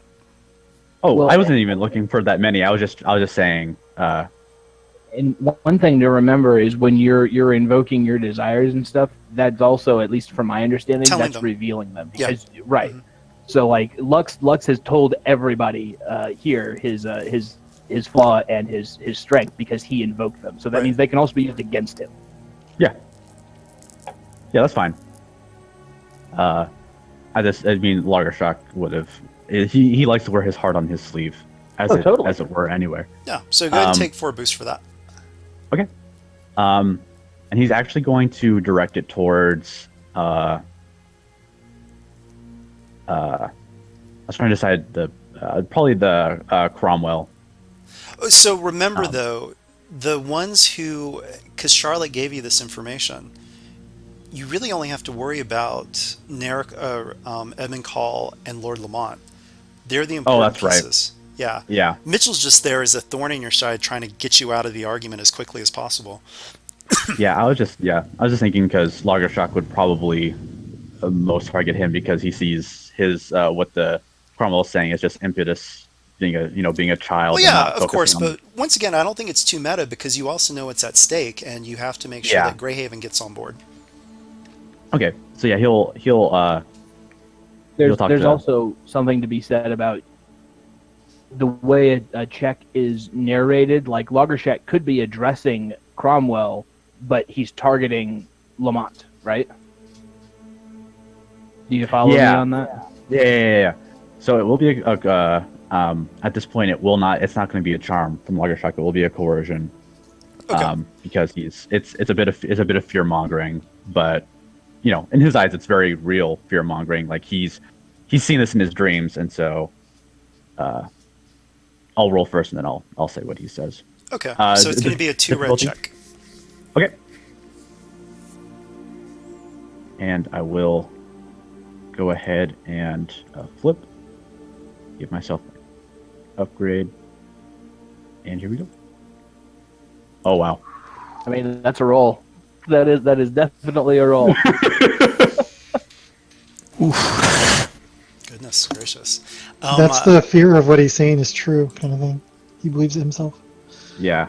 Actually, I haven't. I don't know how you want to use those as spares, but I definitely know yeah, how to I know integrate what I them want into to what do he with them. says. Okay. I'm definitely going to use one of them that after this, you can't go again in this. You start to go off on a tangent. You start bringing up Yep. stuff from like from one of the darknesses, and everyone's like, Yep. good Lord, what are you talking about? But you did have some good points. So that's one of Yep. the despairs. The Okay. other despair I'm going to say is, I'll use that to I kind of do it in reverse. Someone will get. I'll use that as an upgrade to the next check on my side. I know it's not exactly Okay. standard, but I think that it works better than any of the examples here because you've already revealed Right. stuff Yeah. and you're out anyway. So, Yeah. but how much damage do you do? Let's look at that though. It's gonna be a lot. Looks like base 4 because I need 5 advantage to do that. The 5 No, it's strain, 4. don't I? It's 4. Yeah. Oh, okay. Awesome. Okay. Well, then it looks like it's going to be 9. 9. Yeah. Bam. So Largashock is, even though the Baron was trying to be very diplomatic and stuff, Largashock, he knows what's at stake, but he's just losing his cool more and more because he feels like this is a major thing, and he's standing up and he starts to beat his staff on the ground and shouts, "Don't you see what's happening? There are those amongst us who are trying to tear us apart. We need to stand together. Villain Vale has tried to disrupt the peace and harmony amongst the free cities. Nara Call, Magister Call, I thought you were a man of good conscience, but clearly you're not. And bringing that impetus child here." He's just leaving his hands like, I had nothing to do with that. That was all Lord Cromwell. And he swats the young man's hat off of his head. And Largashock it's very clear. He's starting to go into his tangent. He's not even paying attention as he beats his staff on the ground. People see like dark, like kind of scary images start to come out of his staff, and it's very, very clear. He's like showing like monsters devouring people, and he's just shouting, and we have to act fast. And all of you sit here and bicker like children. Very soon, none of you will be left to bicker. So actually, as you're starting to go, like Charlotte's eyes she's kind of giving you this look like, cool it, and looking at the rest of you to kind of shut him up. So maybe you guys were able to, get him to, Go let her go outside sit down and somewhere. talk with Kalen or Galen. Yeah. Just go outside. Get some air, buddy. So I'm just going to move the tokens over here. So these guys are Yeah. out. These guys are still in it. Okay, so Lord Lamont is actually going to go because he's still not convinced. He wants to put in some good points. He is going to he's actually going to use a negotiation check against Lux because he would prefer to remain neutral. So, yeah. Yeah, understandable. All right. So, what will be the difficulty of that? Let's see, negotiation is opposed by negotiation, right? Mhm. I think. Yes. So that's just a two difficulty. All right. So, flip. Do you want to do anything before I roll? He might actually get a boost because Lux doesn't feel anybody else should be involved either. Like, Lux is very amenable to them staying out of it, even though that's kind of contrary to what we actually as players want. That's Oh yeah. the Yeah, that character's makes like, sense. no, your city should totally stay out of this. Yeah. Okay. He's also working on one of his motivations as well, and it'll be his desire to stay neutral. You guys know this now. And all right. So, did you flip? No, I did not. Okay. Oh Wowzer. boy, ow. Okay, so that's 7. Um, 7. All right. I would truly like to sit down and speak with Vinelvale one-on-one, actually, and perhaps you could serve as a point of contact for that. So he's kind of negotiating with Lux on that, and Lux is like, oh, maybe there's a different way to get out of this, and so yeah. And with that advantage, he will pass a boost to the next person on their side.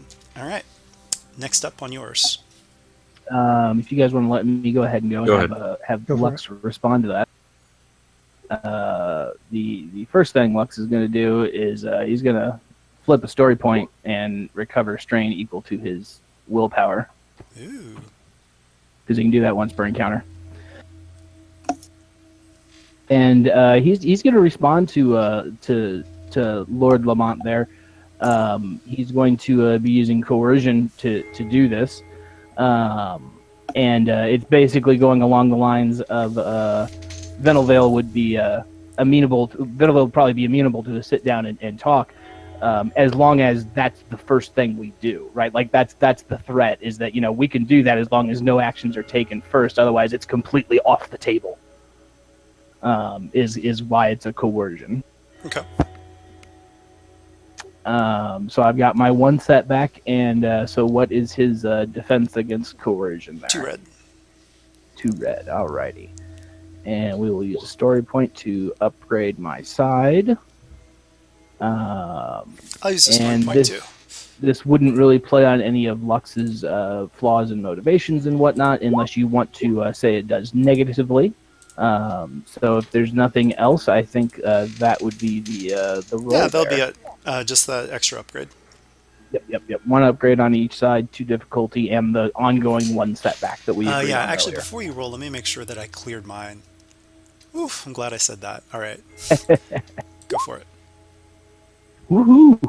Wow. So two strain to him, and we're gonna give a boost to the next PC as Lux looks at Lord Lamont and says, "I, Vinelvale, and most likely, and I can't speak for the church or the city myself, but from my knowings and my understanding, they would be amenable to a sit down, especially with the scholars of Greyhaven, who they do deeply respect. However, I will say," as he kind of like shifts his eye over to Mitchell Cromwell, "if there is any acts against the church or the city itself, they would probably not be amenable to sitting down afterwards," which is, the threat. We can sit down and talk as long as we do that before anything happens. Mitchell just glares at you, and he doesn't even look up for the hat. He just kind of feels for the hat while he's glaring for you, picks it up, and puts it on his head. And that's it for Lux. All right, so Mitchell will actually respond, and he's going to respond with to Lux, but this will be coercion once again, and he will be basically making threats as he likes to do against. As he does. Yeah. Let's see, coercion is what, discipline, right? Yes. Yep. All right, so he's going against 3 purple and a red. 3 purple and a red. Whew. Lux is very disciplined. All right, so he is going to. And I do want to spend a story point for you there to upgrade it, because I want to see him get some despair. All right, so upgraded once, and it's three reds and a purple. You said. Originally it was one red and 3 purple. Okay, so it's and gonna then be, you've got I'll put the upgrade in. So he is working on he's working off of 2 motivations here. He's working off of his fear, and he's working on his desire. And you can tell he's actually afraid of you. I mean, I burned his uncle. Yeah, and not just afraid of you, but also what you are in terms of being a Kelos worshiper. Mm-hmm. And I don't remember if I flipped yet or not. I did not, so let me do that. And all right, he's gonna be making threats with no skill. Let's see what happens. I mean, that's what's gonna happen. All right, so he takes 2 strain, and what do you guys want to do with that despair? I had a thing. Give me a second. I had Oh, brain actually, fart I after forgot I one had a boost. thing. He did get a boost from Lamont, so let me add that in there. All right, anything extra? Okay, so he will pass 2 boosts to the next person on his side. But that despair. That despair is Lux is going to kind of get in a little bit of a theological debate with him to remove him from acting next round. Okay. Lux can still act, but basically he doesn't get to act next round. Okay. Is what the despair does. Sure. Sounds good. All right. Yeah, yeah. So he gets just really flustered and just, yeah. Okay. Sounds good. Next up. Go ahead, Vin. All right. It's always going to be charm with Vim, I think, because he doesn't really like lying. And he's going to try to play on, I think, the fear that was stated. Actually, no, I have that confused. We don't know his fear yet, right? So all we know is his desire. So he's going to play on the desire to be neutral. Yep.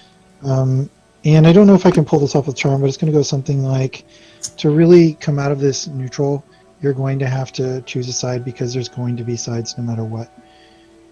Okay.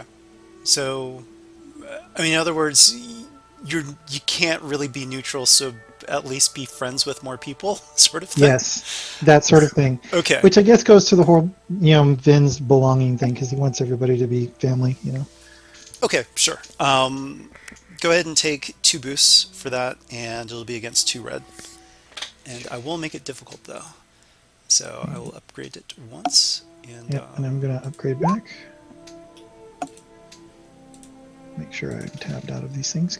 They take. all right. Go for it. Oh wow. He just kind of looks at you as just like, that's cute. Yeah. All right, Take 2 this strain. thing. All right, so the well, actually, the Baron, he is he's going to target Vin because he can tell how formidable Lux is. He can see that Lux is a worthy opponent when it comes to battling with words. So he's going to look at Vin. He's going to use a charm check, and it's kind of it's like he's coddling a grandfather, just like, why don't you just go, you look tired, sort of thing. And yeah, So it's going to be red and 2 purple. red and 2 purple. Oh, you're more formal than he thought. Red and 2 purple. Okay. And he is going to play up on his desire. So here goes. Actually, Wait. I'm going to upgrade that check. all right.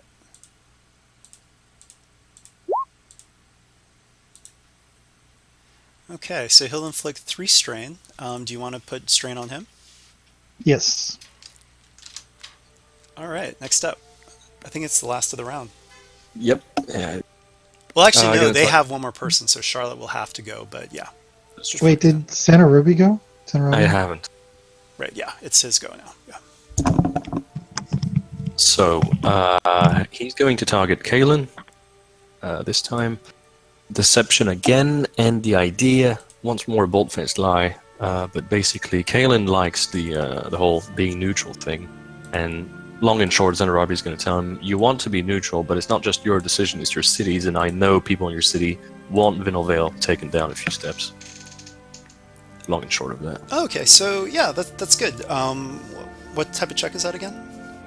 Deception. Deception. Against vigilance. Well, wait a minute. Deception. How is that being deceitful? Because that's true. It might be, but essentially my approach was that Zenarabi is going to claim that he has a lot of friends among the scholars of Greyhaven, and many of them have personally told him that they just detest the way Vinelvale is behaving. Okay, got it. now. Yeah, that's They- fine. Yeah. Okay. 2 red. So, 2 red, and do I get? Well, no, that's playing against his being neutral, so that doesn't. Yeah. So, So I don't think I have any boost. I mean, Actually, that might it is give you a playing setback. against, so it's going to be 2 setbacks because he really does want to stay neutral. Okay, 2 red, 2 black, and you're making it worse. Got 2 You know story what? points. Yeah, I'll spend 1 as well. And I did this give is- a boost to the next person, I think, that hasn't been used yet. Okay, so I get a boost, 2 setbacks, and +1 purple. Okay. Let's see. Oh, I don't like that. What I'm gonna do, because I don't like this, I have a talent called Natural, and Deception is Oh. one of my 2 skills, and I would like to okay. use it to re-roll that whole thing. Because I don't like this roll. Did you name your natural, or did you leave it as natural? Because I have Deception and Arcana for mine, and I named my Natural Cultist. What did you name yours? So I gave it a name. It was a bit of a cop-out because I couldn't find a good thing to mesh both Primal and Deception, so I just went with Trickster for now, but it doesn't really work with Primal. I think that does. Kinda. Anyway, So, let's I see. mean, a lot of primal shamany type things have trickster spirits, and that's Okay. Yeah. Yeah, sure. Anyway, let's see if this one is any better. A bit. This is much better. Yeah, it's much better. So, let's see if that's enough. So that will be 3. 3 total. It's enough. Yeah, we get. All right. So Charlotte's like, "Oh, what a shame," and but she kind of gives you guys a smile, sidelong with her fan, hiding it from the rest of the group. And the emissary says, thank you for your help. And Lord Lamont and Magistrate Call say, you've convinced us. Vinnovale has overstepped their bounds. We will convene with our representatives in our respective cities, and we'll get back to you. But you guys know, I mean, these guys have a lot of clout. You've got Narakal and Greyhaven. They are joining the embargo. Well done. So the emissary thanks you all and says, I must travel back to Tamalir with this great news. Thank you all so much. We will be in touch. And with that, she leaves. Mitchell is just like, "Rrr," he's just cursing under his breath, and he's about to leave, but the magistrate actually grabs him by like the back of his neck and is like, we are having a talk right now, young man. And he leads him off. And Lux is gonna, say goodbye to Magistrate Edmund Call because they got along well. So yes, they did. So you guys, Largershak and Galen, since that was more of a social combat, you guys can just wipe your strain pretty much. Don't even worry about your strain. It wasn't like you guys were actually taking strain. Okay. And Charlotte says, well, Well, farewell. I was waiting for Cromwell. I'm waiting outside for him. I'm waiting behind the bike sheds. I'll be So- to the bike racks after school. Yeah, he's with the magistrate, but believe me, we'll save that for later. It will happen. So, yeah. And he's getting a dressing down by Edmund Call right now, just telling him all kinds of he is so pissed at this young man. So, all right. We move on to the next slide. So the Baron says, as everyone is departing, he says, I have a business proposition for you. And as he says that, you all can hear, or you see Charlotte just giving you a knowing glance as she leaves. Imagine that, like, just her laughter echoes behind her as she leaves. Oh, that's beautiful. Yes. Like Yes. that polite. Yes. The laughter of the pompous enigma. So actually, the Baron calls for, or sends the page, and the page comes running back with a very large, burly man. You can tell that he's a laborer of some sort. He's got a pickaxe and an axe, and the Baron introduces him as Foreman Lyle. So, I'm still on the fence regarding this embargo. However, there are some ways that I think that I can be brought on board. You all may have heard of legends of money trees, and he actually does air quotes, in the Weald of Fortune, so-called Weald of Fortune. The way that legends get twisted and turned and whatnot, these are actually references to the Starfall Forest. And within the Starfall Forest, there are what we call starstones. Supposedly they fell from the skies. Rich metals. These make incredible weapons. However, the superstitions of my people, as you may have noticed with the Thelsvin Plains, prevent people from really making use of this. We have materials that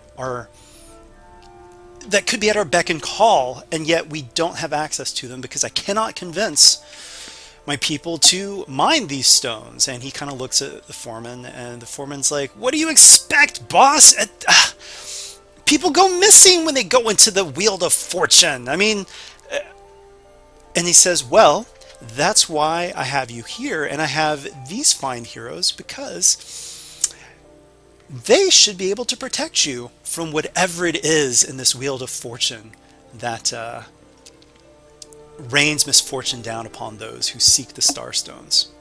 I would be willing to pay quite well for this, and these stones would be quite well. It's not like we have the silver mines of Carthage. This is an opportunity we can no longer waste due to mere superstition. Do you all have questions to ask of him? Do your men, your laborers, anybody, folktales even, have any idea of what could be abducting your men? And the foreman says, no, I mean, no one's really gone into the forest in a long time, generations, but I mean, they always say that people that go in just don't come back. I mean, people think it might be wolves, people might think it's like, forest spirits. I mean, who knows? But I mean, it might just be superstition, but best to be safer than sorry, right? But I mean, you guys, I've heard tales of you, Skane's Bane, Shard Seekers of Nornhold. With you along to protect us, yeah, maybe we could get a hold of these star stones. Make some money for Kaeln. And don't forget, Kaeln is a very poor barony compared to the others, so there's definitely a lot of poor people, and this would be a great opportunity. Aye, if it will be to help the people, you can count on me. Great. Well, we're on a schedule here. We're ready to head out. And the Baron says, thank you, Foreman Lyle. Always prepared. I appreciate that. All right. Anything else before you guys head for the Weald of Fortune? I'm good. Could I do a lore check to see if maybe there's any stories of a monster or something in those woods? Absolutely. It'll be a hard knowledge lore check. Okay. Can I assist? Sure. Boost? Mm-hmm. What's your intelligence? 4. Well, we can do a skilled assistance then. I've got 1. Oh, yeah. Put your heads together. Let's see. Because I have 2 yellow, 1 green. So we can, with your help, we can make it 2 yellow, 2 green.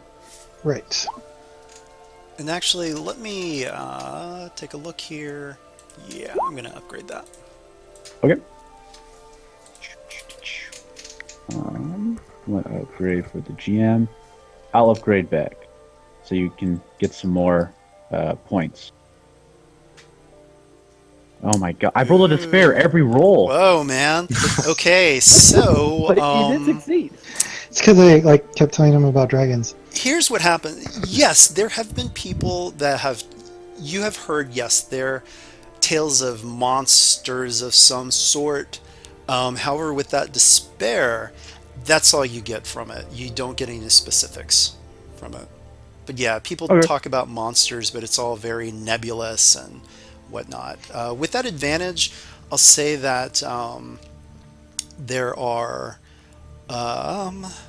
conflicting reports of the monsters being Demora or Fae. But these are two very, very different creatures that don't like each other, so that doesn't make sense. But that's what you get. Like the Demora and Fae are arch enemies, and yeah. Okay. Alrighty, so as you guys head out, the foreman's like, "Oh, it seems like you have your own wagon," and he kind of pauses, and you do have a wagon, but there is an unkindness of ravens, and they have all relieved themselves all over your wagon in copious amounts. It's very And unkind. yes, and one in particular kind of pauses before flying off with the rest, and you recognize it as the raven of Mitchell's, named Not Mischief. not No. yours. Now, purely as a question of I want to be a dick, can I get an attack check on this raven before it flies away? Oh gosh, I mean, I would say if it had hit statistics, yes, but it's a magical familiar raven, and it gets away before you can do that. Damn it. I want to teach that punk kid a lesson. Or it's too far away too, so it's Yeah, okay. Yeah. But, nothing meaningful happens, but Zenrobi does try to send some bolt of fire but completely misses, but the intent was there. okay. Yes, I like it. And the ravens caw, caw, caw, and leave you with lots of bird poop on your wagon. And with that, we will go to a 5-minute break. So, Oh, I just came back. do you hear what happened? No, I was waiting for the break, but I needed to go to the gents. So, one of you guys can describe what happened to him real quick. We walked When else? outside and Go the crows had pooed all over our wagon. Yeah, so that's what Mitchell said when he told Mischief, "You know what to do." His nefarious plan. His nefarious plan was to get his birds to poop on our wagon. Yes. I it worked. love it. Yeah, I like it. All right, so on that note, I'm going to cut the recording. Welcome back. It looks like the group has probably taken care of all the bird poop, and you guys are ready to head on out with the expedition with Foreman Lyle and quite a few workers, probably about a dozen workers. And on the way, you stop at a familiar inn. Oops, and there's some people that aren't supposed to be there. There we go. So the Holloway Inn. So this was the inn that you all, or some of you, will remember from our very first session. So it is close to Nornholt and Narrakal, and it also happens to be quite close to the Starfall Forest. So one thing that some of you may remember, I guess we'll kind of do a previously on Dreamwalkers of Minara. You all discovered the dead body of Rudrick, who was the stable boy who had wanted to actually work with Eliza Farrow. He didn't know what she was. He just was completely smitten with her, and she killed him, left his body there, and the whole time Gartelf thought that he was being a good-for-nothing layabout and didn't realize that Rudrick had actually been killed. So, yeah. But good job for getting rid of Eliza Farrow, burning her in holy flame. So as you walk in, you see Gartelf. He's not as gur as usual. A few patrons. Esma greets you and says, "Oh my! Gartelf! Look who's here!" And he says, "Oh, welcome, adventurers!" And he says, "Oh, on the house, Esma." And he is quite happy to see you all. You guys, prevented more deaths. He was very happy that you avenged young Rudrick. So you guys have drinks on the house for now. Oh boy. Thank you. Thank you. I had the weirdest dream about this place. It was like these guys came in and people got murdered, and then that guy over there, I think his name's Gartuf, he ran away and abandoned everything. This weird dream. So at this point, Esma's really forcing drinks on you. The foreman is there, and he's making lots of chatter, and it's like, come on, it's on the house. I mean, drink.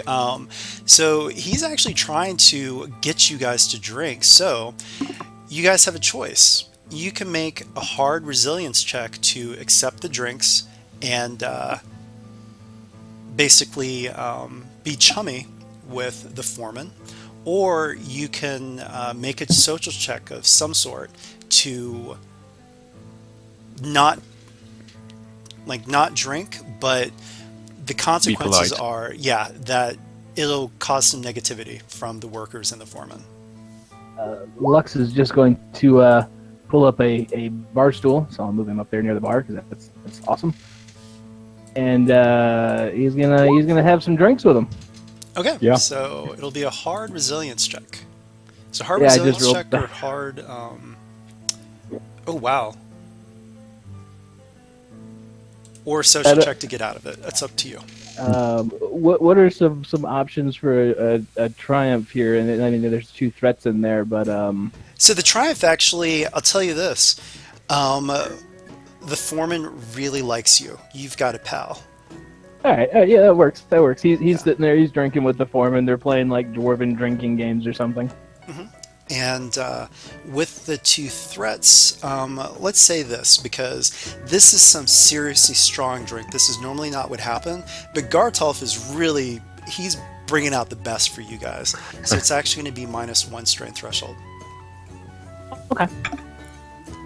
So After what I Robbie talked will- to. So for Vin, you're going to get -1 strength threshold and ongoing setback. I mean, you cannot hold drink at all. I mean, Ben's just a little guy, right? Yeah. but he wants to be with everybody drinking. Yeah. So unfortunately, the workers kind of they're giving you very dismissive looks, and yeah, Are they doing that because he's a gnome or because he can't hold his drink? because he can't hold his drink. Maybe it might be a little bit of both, because gnomes can't hold their drink. They're so tiny. But Well, who knows?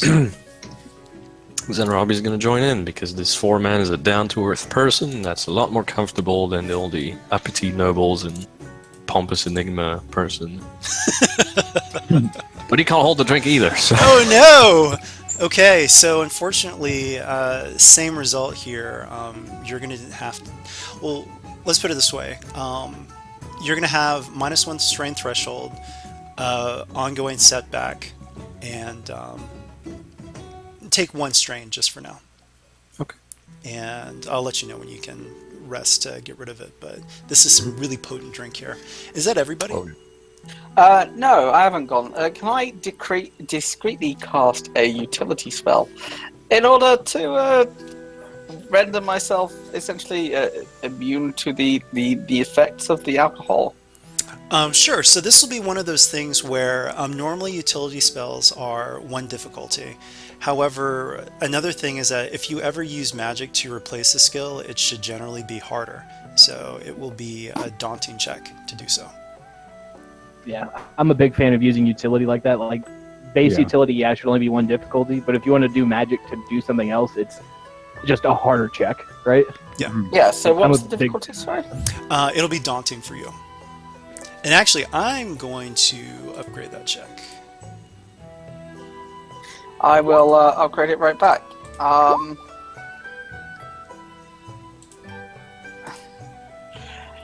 And socially, it doesn't fit for me to do my thing to guarantee the successes. Yeah, I would. You have to do what magic? yeah. Oh, yeah. No, that would not be good. So I can't really do that. So here goes.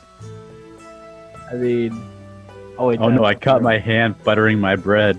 No, Oh, I was gonna no. say, I could see him like taking a bottle of beer and like breaking the neck off on the bar and then going to drink it and accidentally cutting himself that way.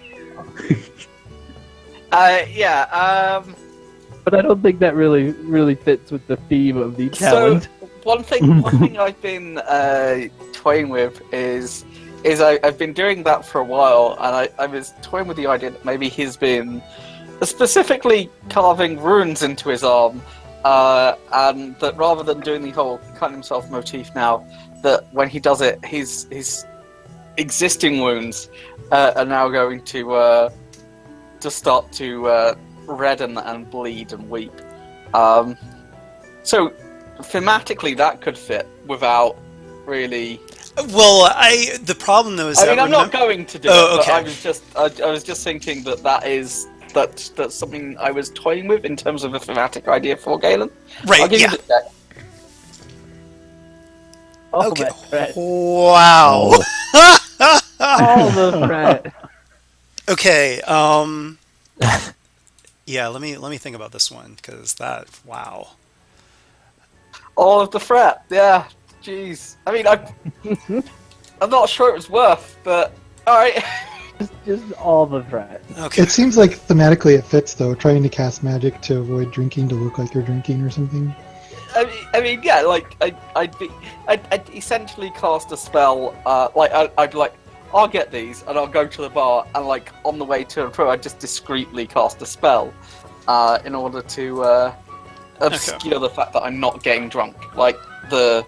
I would assume it's like using magic too when you touch your glass or your mug or whatnot. Is it's turning the beer to water, right?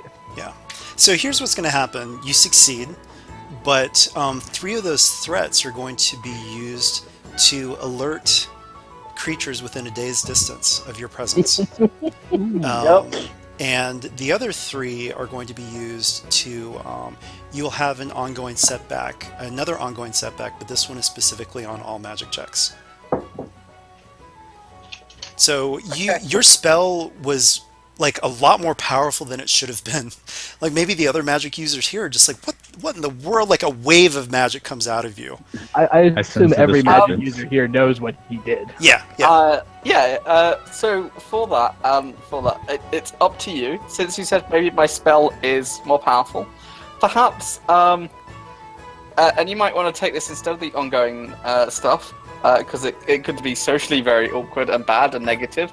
But perhaps I don't only turn my own beverage non-alcoholic, but all of the beverages. Oh no. Oh gosh. Okay. In the whole bar? I mean, Nobody is drunk. Nobody. Well, no. Let's say but that happened last. So people did get, but then all of a sudden it's like Garth's like, wait. well, What's... I like instead of the ongoing setback, maybe that's what happens because that's going to have social negative connotations in and of itself. So it's up to you. Or maybe that's what causes the ongoing setback because people are upset with you. But why would that affect my magic? Oh, yeah. Ongoing, which is yeah. Well, hey, what about this? I would say that could be a setback because maybe the drinks and the goodwill is what people made these guys more amenable to being nice to you. Because you do look like this weird elf with like strange carvings on your arm. You look dangerous, and they're going into a dangerous area. So maybe they're already nervous around you. So now you're surrounded by people that are more sober than they should be, and they don't like you. Okay. That's a lot there, so it's kind of a stretch. So we can come up with something else.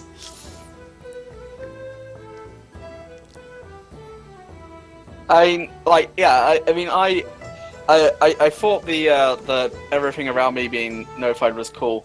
I was just wondering, like as I said, I'm not sure how them being sober and distrustful of me is going to affect my magic working, but sure. Yeah, not magic working. Let's think of something else. Tell you what, I'm going to squirrel the effect of that for later. It won't be readily apparent, but they're not as drunk, and they're basically maybe they weren't able to get as chummy with everybody overall as they should have. Yeah. And Galen is distinctly staying aloof. Okay. All right. So with that, Gartelf is like, I don't know what happened here. Esma, what in the world? She's like, I don't know. It must have been that shipment from Nornholt. And he's like, they gave me water? So Gartolf is Gartolf once again. And so he's no longer... Is he Gertolf? Ooh. That was painful. Strain threshold almost reached. You're welcome. Alright, so... let's replace it. Grr! So with that, you guys are... You're not staying here for the night because you gotta press on. and you head for the Starfall Forest. A little tipsy, but hey, it was free drinks. Why not? All right.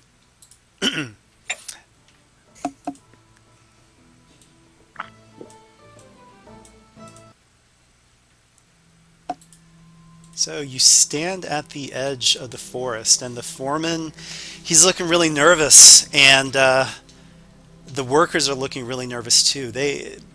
Even though you guys are here, they still don't want to go in. It looks like it might be a social check of some sort to get them to come in with you guys.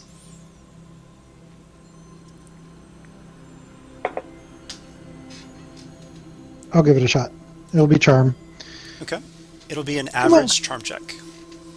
All right, and it will be something about like they don't want to be left out here alone. It would be so much better if they're with us. Look, there's going to be jokes and laughing as we go along. Yeah. Just take be a so much boost. better out here. All right, so charm, 1 boost, and you said 2. It was an average. Average, yes. I will upgrade the check though. I'll upgrade it back. Click this and click that. And we'll roll that if I can find it.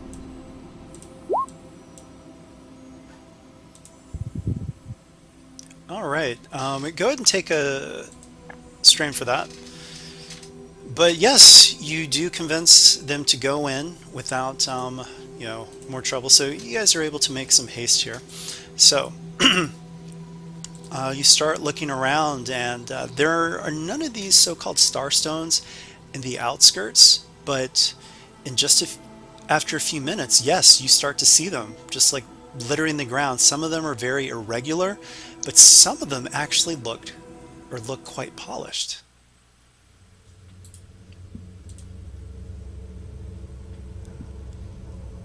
All right, so you guys can see these stones, and you said the ground is littered with them, but the workers, none of them want to touch any of them. Who wants to pick up the first one? Well, I Vin's- shall. Sorry. Everybody. Everybody does. Well, his strength is curiosity, so he's going with whoever's going to pick one up. He'll pick one up too. I mean, if somebody else moves to grab one, Lux won't do anything. So if somebody else wants to, that's fine. Otherwise, Lux Yeah. is going to do the thing. I meant to ask earlier, but I was going to ask, would Vlogoshock be able to roll a lore check to see if he knows anything about the Starfall stones, like if they're inherently have like stories about them, or Well, didn't you already do the roll for the Starfall Forest in general? Or is that We something did else? it. I think it was. that's Yeah, what we did. Starfall, yeah, that's what the forest in general. Okay. Yeah, because that would have included that with these. Okay. They're very rich stones, very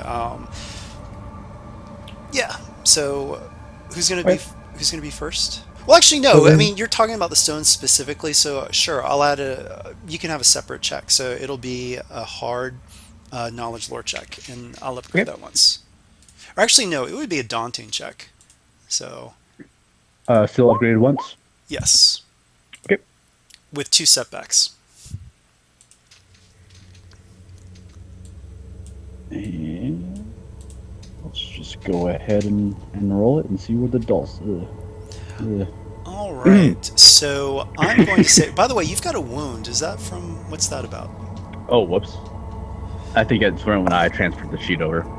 Okay. So I'm actually going to say that you fail, but you're a little bit afraid. You know, you've heard some really horrible things about these stones, and I'm going to say that take all that as strain. Okay. But Vin, you're going to pick one up. Oh yeah, he's Alright. curious. What is this? So, Vin, as you pick up the stone, I need you to roll a formidable resilience check, upgraded 3 times. Oh boy! I'm kidding. Nothing happens. So you pick up the stone, all of the workers are like, and then nothing happens. It is like, it's a stone. Yeah. So they're like, oh. So when they see that nothing happened to you, they're like, oh, okay. So they start to move in and they start to pick up the stones. These stones are actually really dense and really heavy. And so you actually find some that are quite large. and the men actually, and sometimes they're like stuck in the ground, or roots have actually grown over them, that they're taking out their pickaxes and or their axes to like chop at some roots or split the stones into smaller pieces so they can extract them from the trees. So in a sense they are money trees.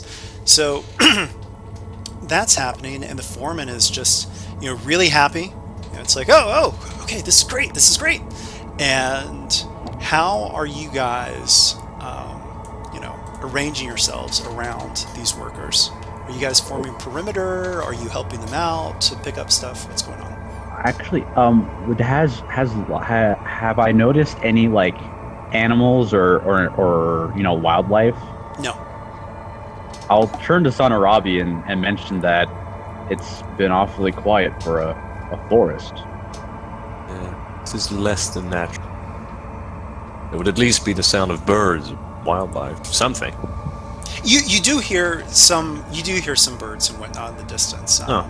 But you don't sense the presence of any large animals. Okay. Just birds and insects. So it's not quite so spooky as Zenarabi, but it is somewhat off. Yes. Yeah. Yeah, Lux is just gonna kind of move around the camp and keep an eye on everybody, like looking out and basically guarding the area, so to say. Okay. So, the foreman, he turns to you guys. He actually goes up to Lux and just says, "Thank you guys so much. I mean, guess it's just one of those silly superstitions. I mean, the men, we're making good time. We're grabbing tons of stones, but the men actually want to stay overnight. So we're making camp here, and we are going to bring back quite a haul." Aye, all right. Just keep your eyes about you. No, something not quite right about the area.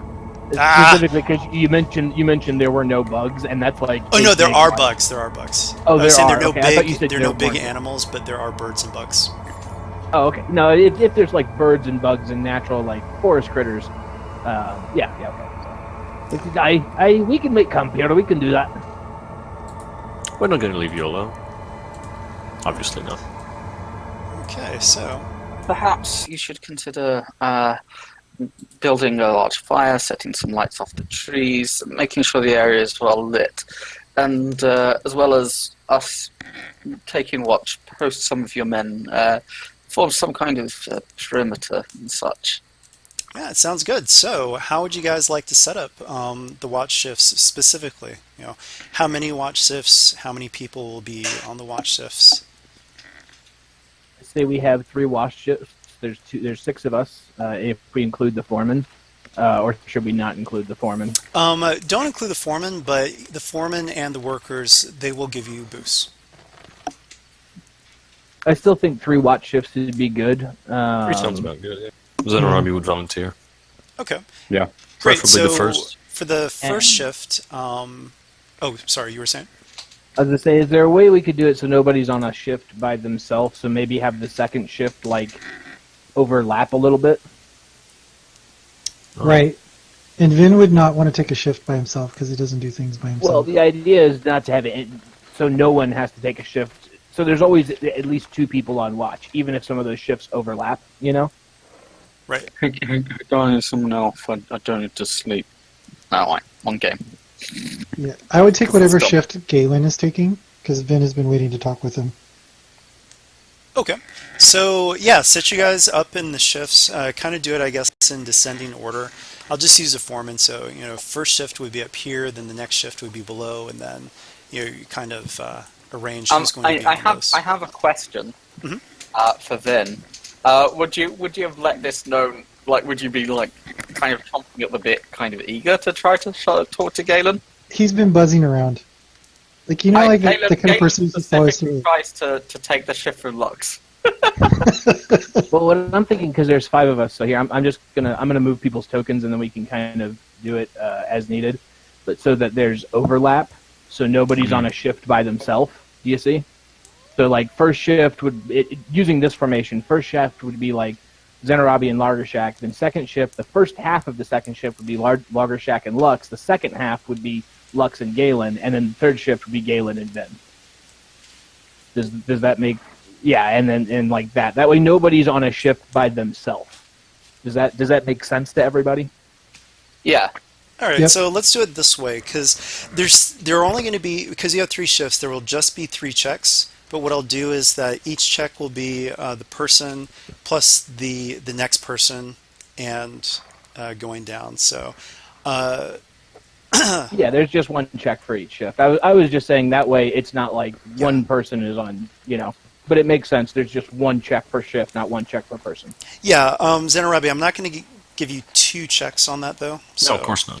Yeah, but you've got your token there twice, so just wanted to make sure. Yeah, just to It was just Clarify to the show order. that, yeah. Got it. That way. Okay.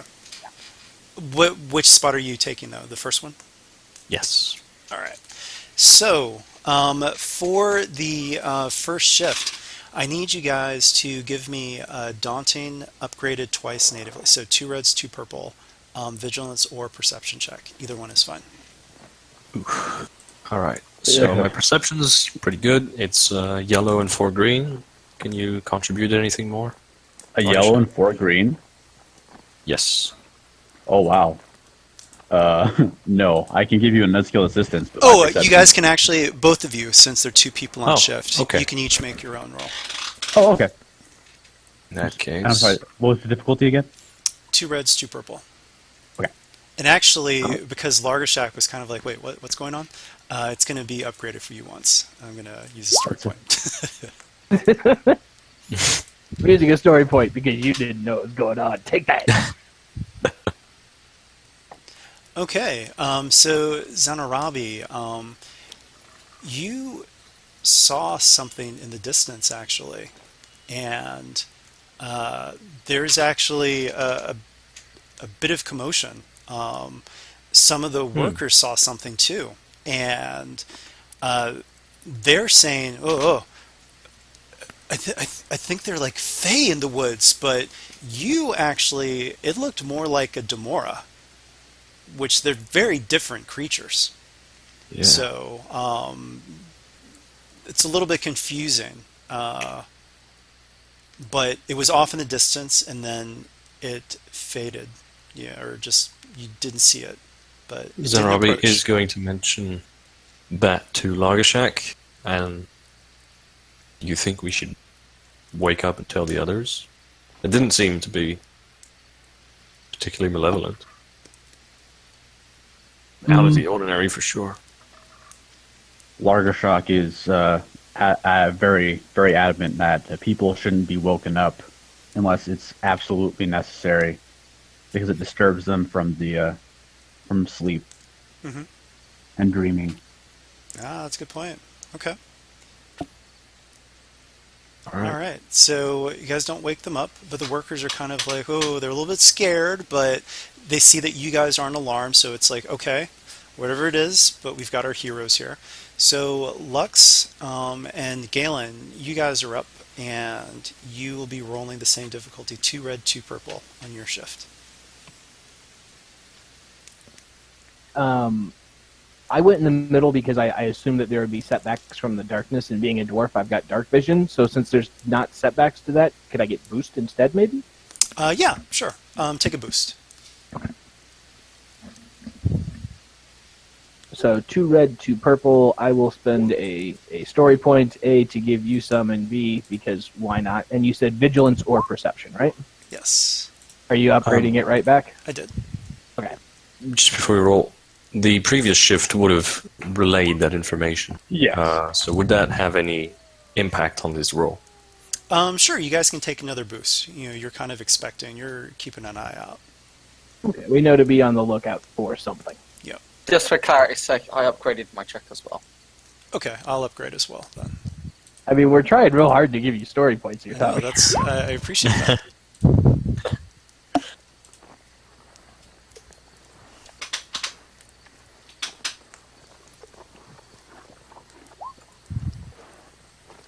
Okay, so Lux, you see, and you're familiar with the Demora. You see something off in the distance that yes, it does look like a Demora, but once again, some of the workers are saying no, it looked more like a Fae. Or it looked more like one of the, and they talk about how the Fae in general are more like air spirits, but when they do choose to like coalesce into bodies, oftentimes they take forms that are very similar to the elves, actually, and or at least that's what some of these workers believe. So Am I sure that it was a Demora, or do I just think it was a Demora? you're not sure, but with that advantage, you're like you think that the workers just don't know what they're talking about because Demora and Faye don't look anything alike. Okay. All right, so last shift. Technically, Galen's with Vin on this shift with the overlap, but it's still just going to be Vin for making this roll. So 2 reds and 2 purples. Can I, however, use the advantage to pass 2 boosts to the next player, as it were, and to have gone around while Lux is investigating the possibility of this Demora, to assure that there are lights correctly placed and that the people that the foreman has also put to kind of keep a lookout at doing their jobs, and thus provide some assistance to Vin. Yeah, sure. Okay. So I upgraded. I assume you are too, Tommy? No, that's fine. Okay. And so how many boosts do I have? 2 from Galen, I think. Is that it? That's all from me. Okay. And is there any for the information being passed along Yes. with the watch? Yeah. So it's 1. total of 3 boosts. Yes. Okay. All right. All right, so you don't see anything else. The workers are a little bit on edge, but you all wake up and everything's fine. You put out the fire. The foreman's like, okay, we've got these burlap sacks full and we're ready to head back, so let's go. And I need everyone to roll initiative, but 4 setbacks on each. I'm kidding. Nothing happens. But the workers are making you nervous. They're like, "What's going on?" Because the workers are scared. They're like, "Ah, what was that?" It was a cricket. So yeah. So you think the fight's about to start or something, or someone drops one of their sacks. Yeah. So you're still nervous, but everything is okay for now. Since I have a question, since we had a whole night, is the tipsiness still in play? No, and actually, you guys got a good amount of rest, so you can all wipe your strain. Okay. Other ongoing effects are actually still ongoing, but as you all are leaving the forest, you can hear some of the workers describing what they saw. You can talk about what you saw. So this is what you guys, very different descriptions you're getting. So how to reconcile that, who knows? But yeah, some people say they describe something from the right, like very elven, but clearly fey, and it had horns, and other people are like, no, I saw something that was more like a rock, stone elemental, a Demora, and people are just confused about, but there was something there watching. And actually, I want everybody to give me a hard fear check.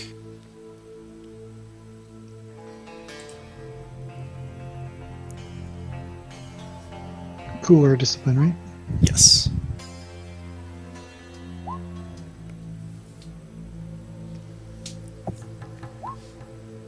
I'm a 3rd. All right, so Vin, take an ongoing setback. This is a setback that you'll have anytime you're in this forest. Any failure means you've got an ongoing setback when you're in the forest. But you guys are leaving the forest, and we now head to Nornholt to drop off these goods, because actually the foreman's like, I've been given authorization to continue the expedition. We're going to drop off these for the tradesmen that are waiting. And yeah. All right, so as promised, traders from both Tamalier and Narrock Hall meet for expedition at Nornholt. Oh gosh, I totally forgot that point. So another thing is that the Baron had talked about the Starstones, and both Narrock Hall and Tamalier were very interested. So that's where they're getting the money, is because they will be selling these to Tamalier and Narrock Hall. Completely forgot to mention that point. But anyway, at the sight of the Hall of Starstones, you've brought their eyes gleam almost as much as the silver they have on hand. So Baron Zarls has already negotiated a set amount for the first sale, and after the foreman dispatches a courier to Tagus with the Baron's share, there's still enough left to give you all 500 silvers each. You can try a negotiation check to a difficulty of your choosing to gain an upfront bonus for the next haul. You guys are going right back to the forest. I have a question, just to check that out of that 500 each, we will have to give 250 to Charlotte. Yeah, exactly. Cool.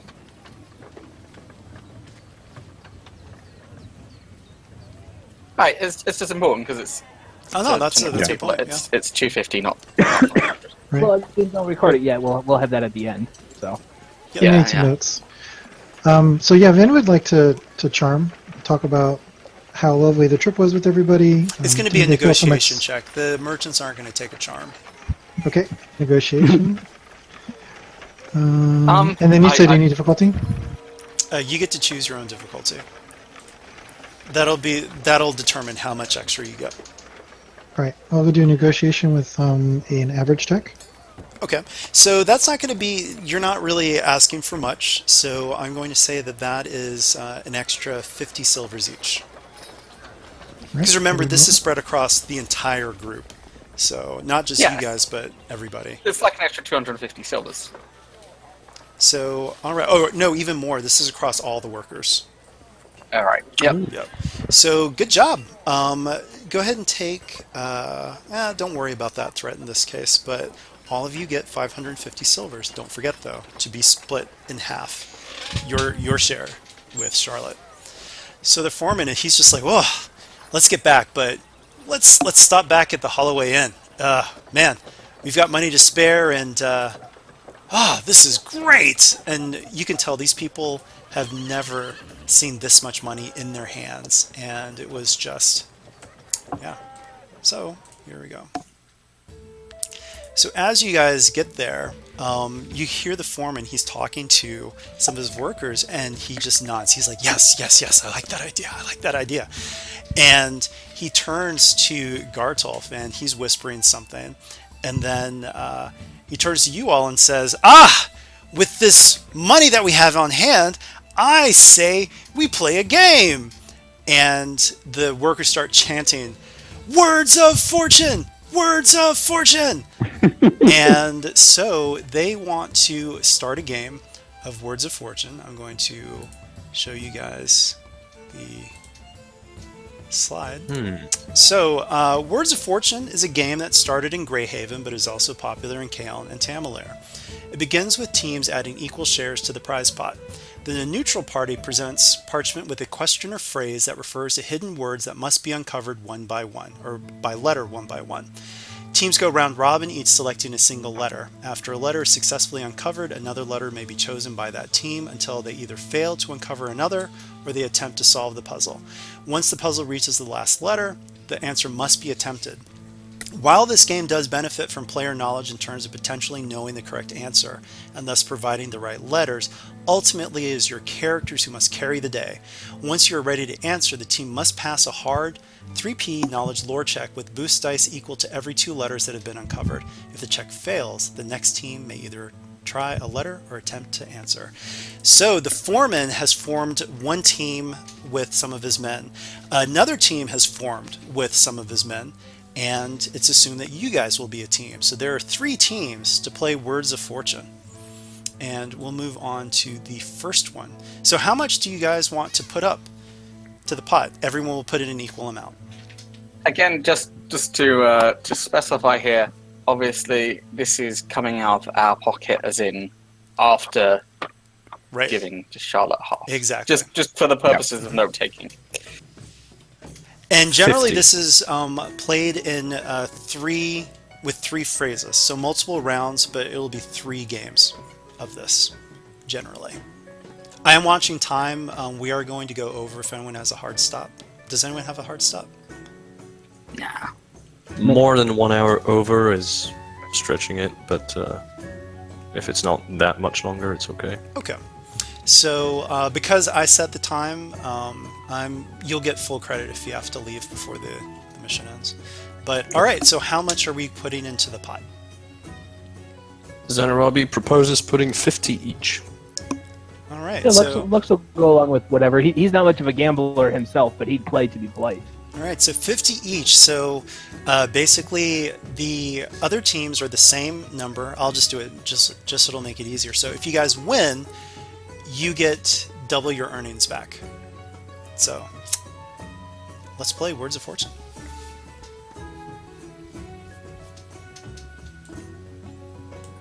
Or actually, well, you put in 50, but you'll get that back as well as, so it'll be triple, actually. Yeah, you'll get Yeah. 150 back.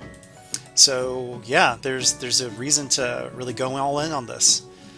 Okay, so here we go. The first question, and Gartolf is actually reading it off. What torrent of fire nurtures the goblin's gift rather than melt it?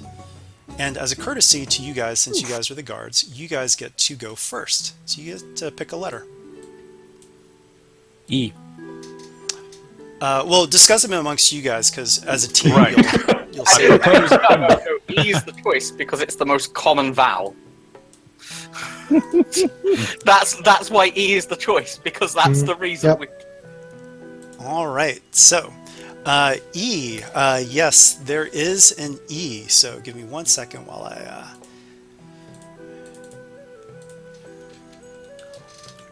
While he's doing that, I think we have a group roll for the lore check, maybe? Or is that an No, individual thing? That's only when you At the say, end. okay, I want Solve. to actually solve it. Okay. All right, so yes, there is an E. You guys get to go again because you got the correct answer. In the spirit of common letters, I propose A. Okay, so A, yes. Is everybody okay with it? Yeah. Like, I mean, we should go for the most common vowels and then see where we're at. All right, so there are two A's in there. Huh. So you at least want one more to give you 2 boosts, because right now you only have 1 boost out of these. We should get some tea. Alright, so we shall have a talk about this because we have a couple of letters. Lux is going to Do look at you as everybody. players know the answer yet? I don't. Maybe. No. Lux is going to look at everybody else and say, "I'd like to order some tea."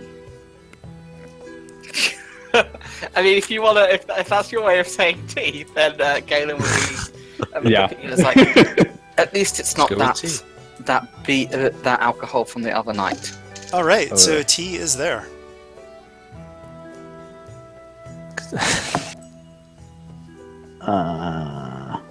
And you guys, I mean, you can discuss this as characters as well. Not everyone understands the reference of Goblin's Gift. So yeah, tell weren't- each other. at least a couple of you guys were in there, weren't you? Oh, Yeah, I was, but I still have. Yeah, and I watched it and I can't remember. So the Goblin's Gift is gold. So what torrent of fire nurtures gold rather than melt it? All right, so do you guys want to attempt to answer, or do you want to keep going with letters? I'm gonna defer to people who have ideas because I'm lost right now.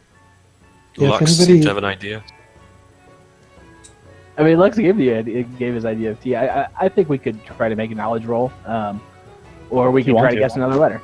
Like, I'm good with either. Lux is, like I said, Lux is playing to be polite to everybody. He's not really much of a gambler himself. To win! For the glory of Kelos. God. So, next letter or solve? Now, if we do the check to solve, It's your characters who are trying to solve it. They have yeah. two So boosts. but even if we don't know the answer, Exactly. it doesn't matter. Mhm, right. It's I all think- your I think we characters. should- It's just that your knowledge can help steer the answers. Yeah, right. I think we should give the check a shot. I have no idea what it is myself, but I think we should. I have no idea either. So, You letter guys wanna do- or check? You guys want to do the check? Yeah, let's do a check. We got up to where we get 2 bonus dice, right? Can we do skilled assistance, or is it just Yeah, because I mean, you're a team. You're discussing this. Group so check. Okay. Yeah, the Um, foremen I- and the workers, they're all like, "What in the world is this?" Uh, Okay, some, so yeah, it's going to be a hard check. I'm going to upgrade it once. okay, I have 2 yellow, 1 green. So you just want to do a skill assistance? Yeah, I Vin. can't Somebody do has anything. Somebody has Oh. an intelligence of 4, right? So we're going Yeah. with Yeah. two Yeah. skill is the highest, right? Yeah, so it'll be Yeah. And 2 4 yellow and 2 character. green. Yep. Okay. 2 boost. Who's going to roll it? And 2 boosts. Vin, do you want to roll it? Sure. Because I rolled the last one. Okay, so it was 2 boosts, and there was 1 upgrade, I think, Yes. and then we'll upgrade back. Because, yeah. And then it was 2 green and 2 yellow. So I have 2 boosts, 2 green, 2 yellow, an upgrade on the positive side, and an upgrade on the negative side. Yes. Oh, you didn't put in the Oh. difficulty, which was 3, Oh. right? Yeah. So Yeah, add, you did put in 1. Oh, that was the upgrade. Yeah, Yeah, so So Yeah, Add a roll purple and one a red, 1 purple. And 1 red, yeah. 1 red, 1 purple. probably still good. Wow. Okay. So you got a despair. Oh man, I'm going to say that the. Oh, what should happen with the despair on something like Someone this? accuses us of cheating. Oh Because gosh. we're so good, we just So- smashed through it. What? Wait. How? Like no other team had a chance to go, right? Yeah, they're like. Yeah. So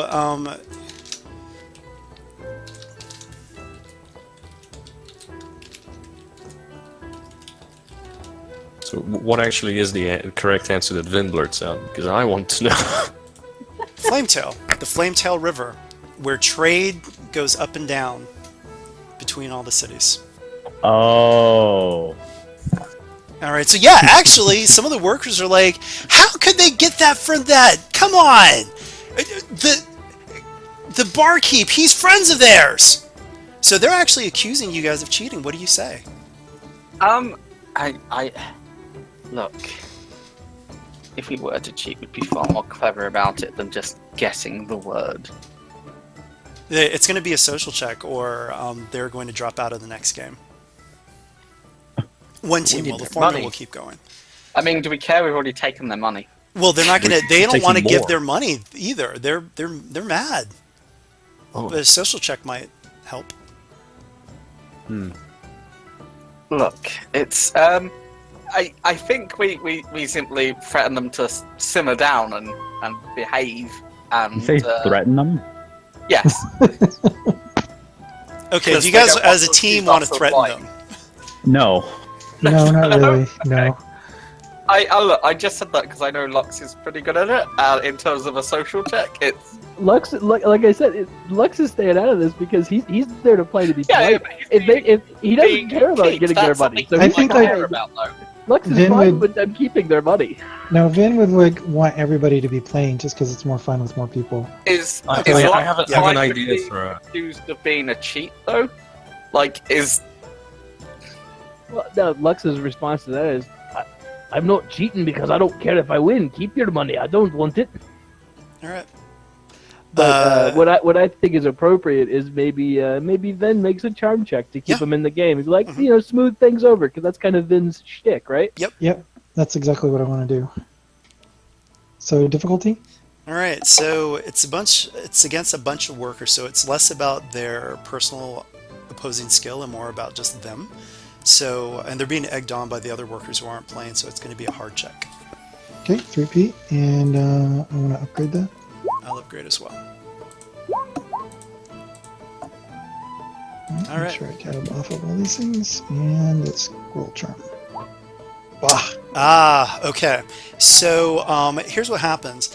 They don't stay in the game because they're just like miffed, but the foreman is just like, come on. They helped you get like so much more money than you've ever seen in your life. You played by the, come on. So they're like, ah. So they quit the game, but they do give their 50s over. So you Maybe the guys, triumph is that they admit that we weren't cheating, but they also don't want to play against us. I would say they still actually think you guys are cheating, but they just, relent. circumstances, they're like, they owe you guys, so they're just like, eh. Yeah, okay. So, well, actually, you know what? It's your triumph. So, if you guys want to explain it that way, that's fine too. Yeah, I mean, I like the idea that the triumph is the failure is they're not staying in, they're not playing against us again, but the triumph is like, you know, they give us our winnings and they say, all right, you weren't cheating, but you're too good for us. Yeah, maybe I like that's why that. they, Yeah. maybe that's why they give over the money, is because they recognize we weren't cheating, and thus, Right. Okay. then it would be unfair of them to not pay up. I like it. So Yep. we come to the next round. Well, not round, but you know, like. Is the betting per phrase or? It is actually. So you guys get to put in another bet. Usually the bets are higher. So. Then Robbie will push for 100 this time instead. All right. Buttercock will agree. Galen so last time will put in 200. Would suggest 200. Right. And Vin, just make sure you're keeping track of these. Yeah, hold on. That's so. And this is for last each. game. Last game though, we came away with 150, right? No, 100 because Net- you put in 50. Net gain 100. Okay. Lose so 50, gain 150. Gain. gain 100. I Alright, and- have a calculator open where I've just literally subtracted the amount that's been suggested and then add in the winnings afterward. All right. So they get to go first this time. So we're going to start. How At... much? I think we didn't agree on the amount. Oh, sorry. Okay. I thought you guys. I was like 100, Galen was like 200, and I like that. So then Robbie's going to follow the high bet. Oh, okay. You guys want 200 then? Lux would suggest matching whatever the other team or the foreman's team puts in. Like, you know, just he would agree with whatever the foreman wants to bet. Okay. Well, they have 500, so they're willing to put in for it. Or 450 at the moment, each of them. So yeah, they go to 200. Oh boy. Okay. Okay. So they are going to say. So Gartolf, or no, this is Esma. She says, "What manner of creature has 2 arms and 6 feet?" So the foreman's like, "Oh, geez. Well, let me just go with. He's gonna go with A. So."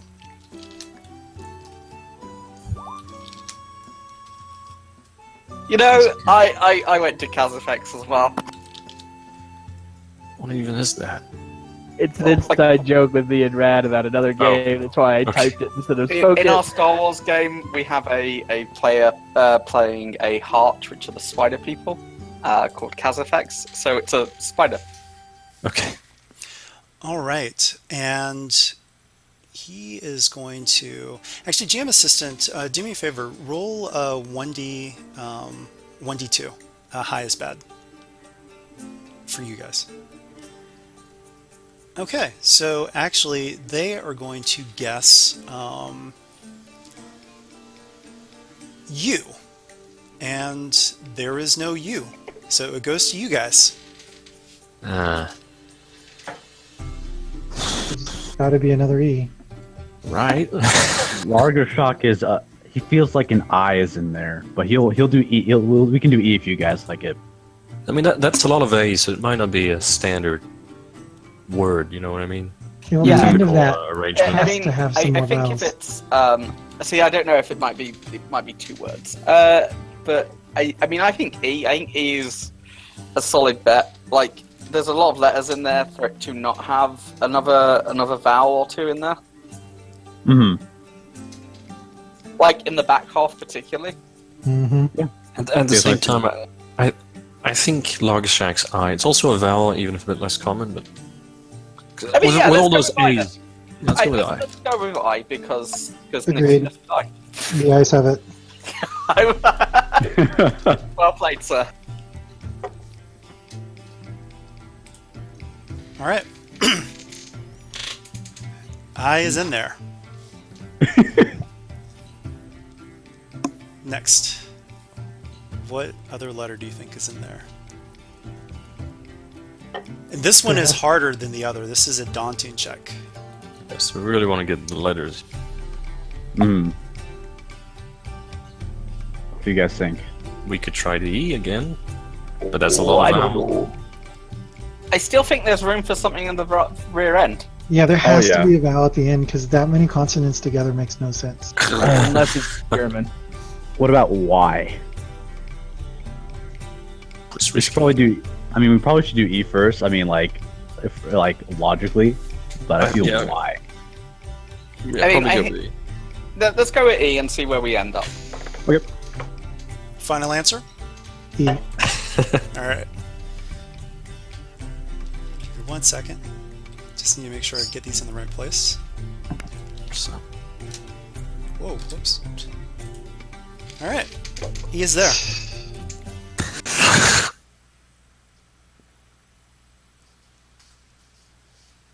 Oh, by the way, and Esma's just like, oh, the writings of this Garrus of Tamalir. I never would have guessed this.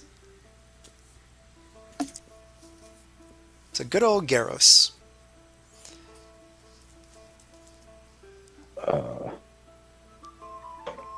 I should be more familiar with his work, it sounds like.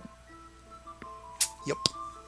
All right, so time is ticking. fine. There's a sandglass. Oh, should we try the guess? Because I don't want to T. give out a letter. T? T? T? Yeah, I think Yeah. T's a solid bet. I feel it, yeah. With that many A's, there's probably a T, a D, or yeah, T's a good guess. T, final answer. all right, there is a T. They'll have a T, please, Tommy. Yep. All right. Are We could you try. ready? We get 3 boosts if we try the answer. You do. But it is a daunting check. I guess It it's is daunting. Are you ready? This is like getting into the game, looking at everybody Yeah, else. yeah. So, answer or letter?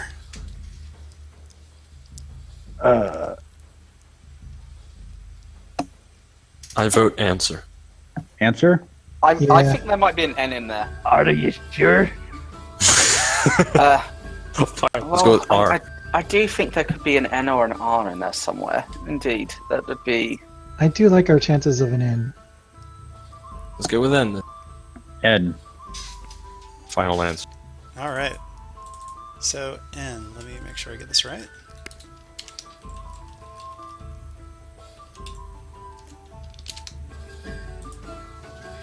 All right.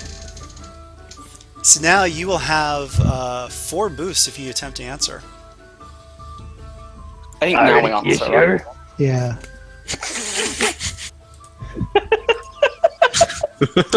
All right. Oh, It's a daunting check. I will upgrade it. Okay. Okay. And I say we upgrade back. Yeah, go for it. Yeah. Might as well. Alright. Do you want to roll, Vin, or do you want me to? I've got it prepped already. Okay. So 4 boosts, 2 green, 2 yellow, 4 difficulty, and an upgrade on difficulty and an upgrade on positive. Yes. Yes. Wow. Okay. Brilliant. So, as you put your heads together, you're like, what can this be? And then Vin has a sudden bit of inspiration on what it is. Oops. Latari and Leonx. Of course. Yeah. They Yeah, act as awesome. one creature. Their bond is so strong, and actually, Gartolf or Esma is reading this from the word or the poems of Garros. So we've got one more, and So, I don't know if this is just me, but considering everything, if this happens again, I think spaces between the Safka words. that's part of the thing with the Words of Fortune. No spaces in between the words. Because we had a similar thing in the UK. We had Weald of Fortune and. Oh yeah, some- we do too. It's specifically for but this. That in makes the it English much version, easier. They had spaces. Yeah. Yeah. So that's why I was like, all right, cool. I mean, if it's intentional, it's intentional. It's intentional. So the gain on that, just so I record this, would be 400. 200 net. Yeah, we'd get 200 back, and we'd get an extra 200 on top. So we gained 200. Yes. So we're total up by now 300. 300. Yeah. All right. I think I so know what the first part refers to. the So, children. Go ahead. I'm going to look at everybody, and sorry, you're going to read the question now. Yes, the children of earth and sky, eternal enemies, but united in their hatred of this. And so I'm going to look at everybody and it's like, so far, we've won 250 coin. That leaves them with 350. And at that, Galen pushes forward 350 silver pieces. Absolutely. Okay, they'll go for it. 350. Do they have an? I don't know if they have that much. They gave you 200. They do. They do, because they got 550. And they got 550 because they got 50 up front. And so far we've won 250 off them. Yeah. Oh, so Yeah, yeah, so they no, won't apologies. have- He pushes forward 300 then. Yeah. 'Cause that's what they have left. Give them a chance to get something back, or just Yeah. milk them for all they have. Oh, that's a little bit tough. They have to have something. They'd feel so terrible not having. I mean, if we lose, I end up back where I started. I don't have to change Yeah. my money. Exactly. Yeah, they'll go for it because they want to be good sports, but they also don't want It's to the lose du- everything they have. It's a double or nothing. So okay, they'll go for it. Because So you we're guys betting- won the last one, they get to go first. We're betting 300 for the record. Yes. Okay. All right, so this one they will. Let's see. I'm almost positive the first part refers to Demora and Faye. So Almost Yeah. positive. yeah, roll Yeah. a 1d2, Vin. High is bad. Typing it out. Oh. Bad. Okay, so they will answer and they will say, they will go. Is there an I? Yes, there is an I. Roll 1d2 again. Okay, they're like, is there an O? Yes, there are O's. They're on a roll here. Oh wait, no, that's not where the...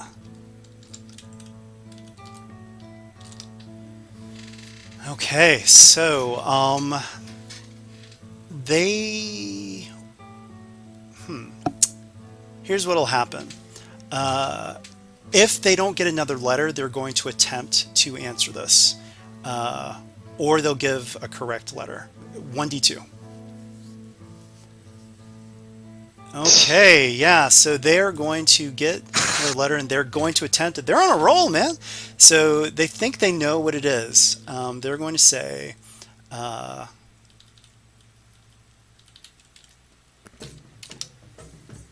okay, so they're going to attempt it. This one is just a hard check. It's not so big.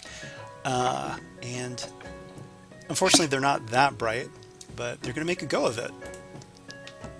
Do you guys want to affect the roll at all? I'm spending a story point to upgrade it. Yeah, let's upgrade it. Classic underdog story if they end up winning it all back in the end. Yeah. Yeah. All right, so it's a hard check, upgraded once on both sides. They have how many boosts? 2 boosts, I think. Yes. All right. There Well it done. is. All right. We accused them of Whoa! cheating. They're like, yes! So they answer correctly. Cold iron. Oh yeah. Does the first part refer to Demora and Faye? It does, yes. Okay. I feel remotely smart. Yeah, yeah. All right, so how much is that net for you guys? I think that just made it a wash Zero. for everybody. Wash. Zero. Zero, yeah. So actually, now the we're back workers are all to- they're cheering. They're like, "Yeah, they came back from behind." Yeah. Except for the first guys who got nothing. Oh 'Cause they- yeah, they- yeah. they- They're like, "Boo." Okay, so the foreman's like, well, let's get back to the forest. We've got more where that came from. Much more." Shake his hand, pat his shoulder. Well played. Oh yeah. All right, so you guys have headed back into the forest, and you're pushing in deeper this time. So you found as many as you could in the early part of the forest. You're pushing in deeper and deeper, and you start to find much larger mounds of these things. And it's like, whoa, this is amazing. So at this, though, all of a sudden, all of you start to see flashes of things in your mind, and there is a presence that is pushing into your mind, but all of you see an image of the dream shard, and whatever presence is just completely shut out. However, the foreman, he takes out his axe, and all the workers are arming themselves, and they're screaming at you. There's like, everything's confused. They don't know what's going on. They think that you are their enemies, and I need everyone to roll initiative.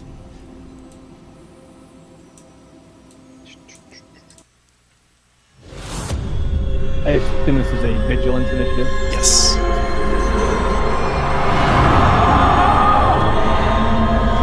Just to the music is way too loud. To start. That first part was on purpose. The rest of it will be toned down. It's a playlist. Okay. I'm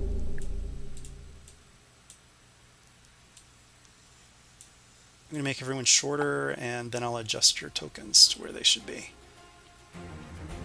And just to clear up, it was 550 each, so there should be no dividing by 5.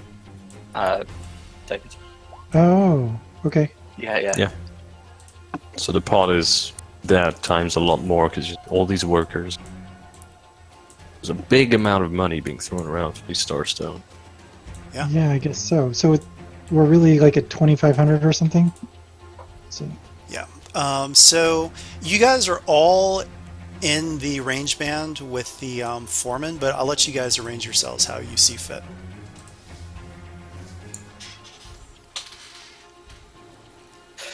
I mean, yeah, Galen's staying with Zanarabi because screw being next to Vin. He'll just want to talk to me about books and stuff. that's exactly what he wants to do.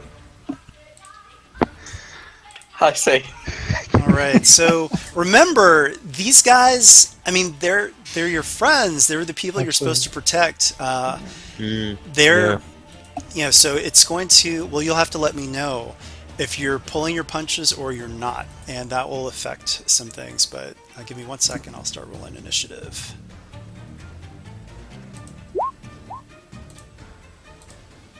And the workers have swords and bows. They've all armed themselves with great haste. They're so frightened. All right, here we go.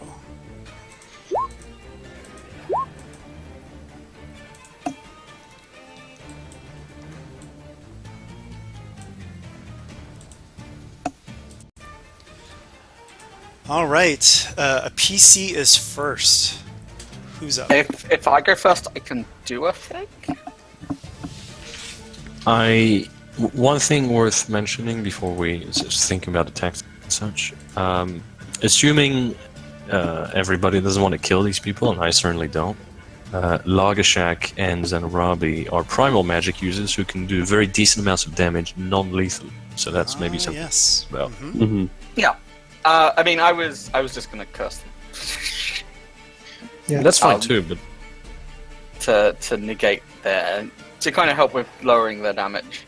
Yeah. There's a couple options. We also have a couple arcane, and if this is a magical effect on them, well, Dispel is amazing for that.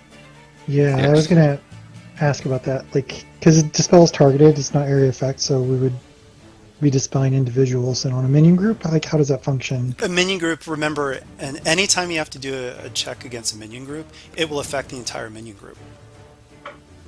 All right. so we can try to dispel, but I'm just my metagamey senses tell me that might not work. So I think probably best off with the curse or the primal. Yeah, I mean, my initial thinking was I cursed the two groups in short range, and then step back. Do it. Why does your metagame sense think that Dispel won't work? I don't know. I feel like it's too easy. What would your character do? Or your characters? Remember, you guys Of really should course. play to how your characters would treat this. I mean, everyone was literally just fine. And all of a sudden you felt a presence entering your mind. There clearly magic is at work here. I mean, that does sound That's like true. it's a Dispel. I could also, all right. Alright, so on that note, I'll go first, and I will pull out a leather-bound, a tome, and I will try a dispel. Okay, so this dispel, it's a little bit different. Normally dispel is just a straight up hard check. This is an opposed check. It is 2 reds and 2 purples. Something else is pushing against you on this, trying to maintain this effect. Okay, that's perfectly fine. So it's 2 reds, 2 purples. I have a setback die from earlier.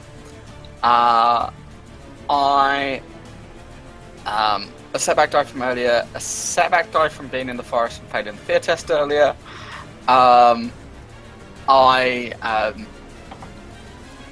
What do I do here?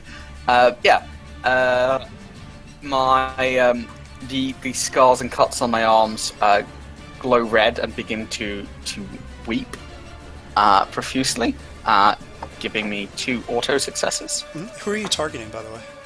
I will get to that in a second. And the book has additional target on it. So I'm going to target the workers up here and the workers down here. All right. So this is going to be I want to go to skills. It's going to be an Arcana check with 2 successes automatically. I will upgrade that check. Yeah, fine. And I will also upgrade right back because we have all of the damn things. You guys do. Everyone should be piling up on and this. can I? I'm not going to spend a maneuver to aim because I want to be able to move back. Actually, if I'm not sustaining a spell, then I'm not worried about doing that. So I will take a maneuver to aim. Well, can I aim? I'm fine with it being aiming. It's more like you're really trying to make sure that you get More the like words concentrating, right? Yeah, that's fine.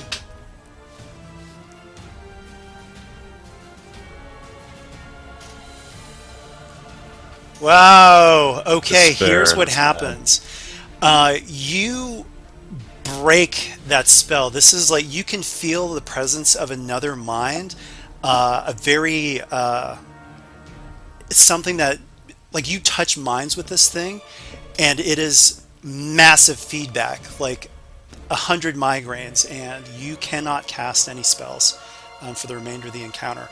But you do break its hold on these things, and these workers are no longer enemies. They're like, what the heck is and they're back to normal, so they are effectively out of the combat. All right, and I have quick draw. So as an incidental, I'm going to pull out my bow and knock an arrow. All right. While I'll shouting to the workers, "Subdue your friends!" Sorry, that was wrong voice. Subdue your friends, but do it gently. Okay. Yeah. They will try to help, but in the meantime, are you done? I'm done. That's my turn. Yeah. All right. Foreman Lyle will see what you're doing, and he rushes at you, and he will take a maneuver. He will take a second maneuver to do dual wielder. And here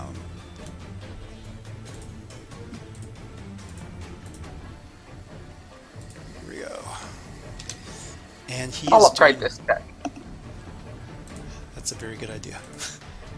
Your check is upgraded. Another defenses, and here he goes.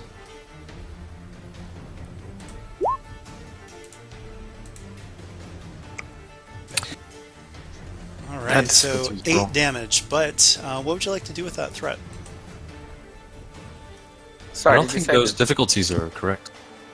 No, they're not. That is a very good point. So, give me 1 second. Maybe I have it on the Game Master sheet again. No, I don't. Let me check his sheet. Maybe I put it in there by accident. Ah, yes, I did.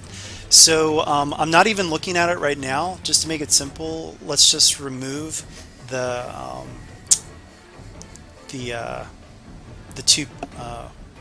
last 2 piece. And what does that do? If you remove the last two purples, it turns to 2 successes. Straight. Okay. All right. So yeah, that'll be 10 damage. All right, and he is done. He's just like spouting gibberish. Leave! No, actually, not gibberish. Leave now! Leave now! Just to check, you said 10, but wouldn't it be 9 if we would? Yeah. Because it would just add. Yeah. All right. Yep. Tommy math wrong. That's fine.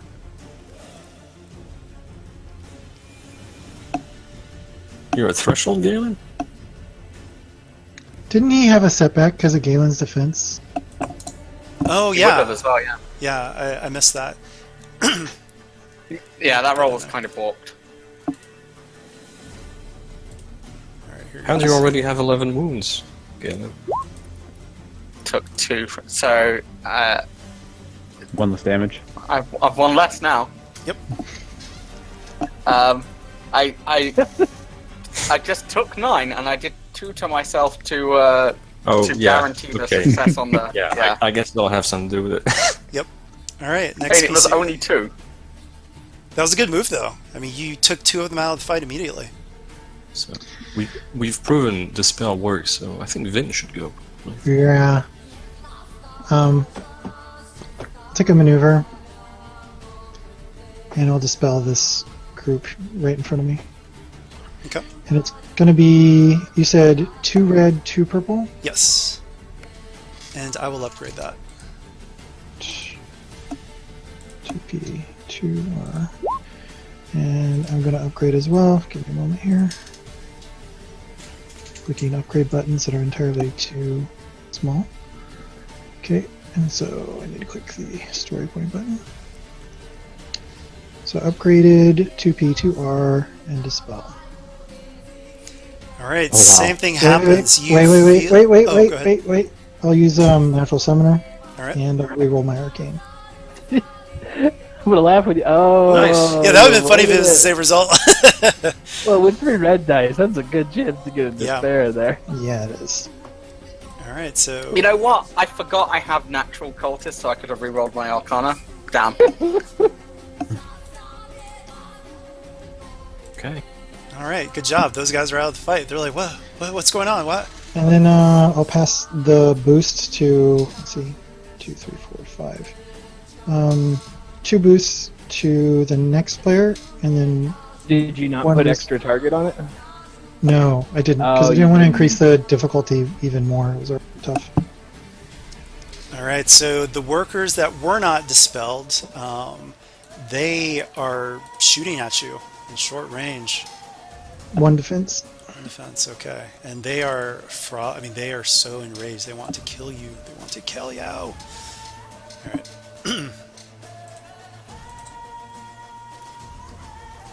Make sure that's short range. Here we go. Oh, and actually, they will aim. And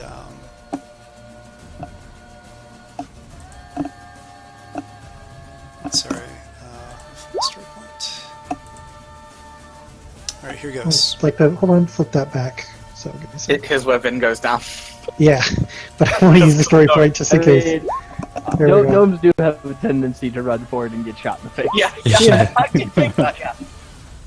Yeah, that's gonna hurt.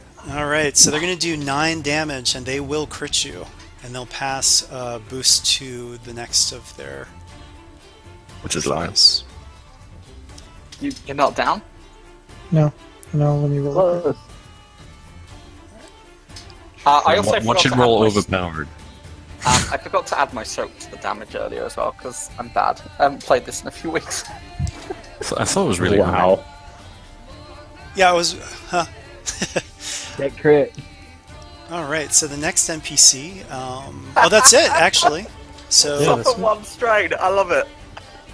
Well played, Vin. Well That played. crit. yeah, there are only two of them in play. So PC is up. I can take Vin it. goes. Oh yeah. Yeah, go ahead. No, because we haven't got back round yet. It's just that Yep. we've dealt with 3 of them already. All right. So, I don't want to attack Foreman because I don't want to shoot Galen. He doesn't need that, even though I wouldn't be hitting wounds. So Zanarobi's going to try to go for these workers that are still up. Okay. And it's going to be a magic spell, to which the effects I will give it will be non-lethal for +1 difficulty, fire for free, not actually fire, just damage over time, whatever. Non-lethal fire. That. And impact also for free, thanks to my talents. Wait, Now, you're doing fire remember- for free? Remember, the I burn can do isn't that. non-lethal. Yeah, the burn will still be lethal. Are you sure about that? Pretty positive. All right, I don't add burn then. Pretty positive. I could be wrong. That may be something we need to look up later. But I'm pretty positive that the burn Well, would just still in terms be like of lethal damage. what's happening here, it'll definitely be lethal. So Yeah. Yeah, the burn would just do the base damage again. It's really straightforward. But if the base damage is stun well, damage, even normally- if there's like a We'll meta, talk about it. We'll talk about it after this. well, we let me usually just put it do this that. way: in terms of just when things make sense, let's not cheese it. Burn is going to do damage, even if it's like primal, even if the primal attack itself doesn't hit. I see what you mean, but basically it comes from the... We'll talk about it after the session, it's fine. Don't need to bug it there.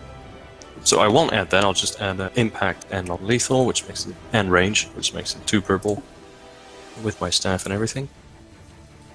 And I will add a success, because I can do that. I upgraded it. Okay. I won't. I will. You need more. So, that. Check. And let's see. So the burn shouldn't be there, don't worry about that. Okay, doke. Nice. So that would be 14 total. 14 to, well, they're minions, so it doesn't care, but it's not lethal. So 14. So one of them is taken out immediately, and another is quite hurt.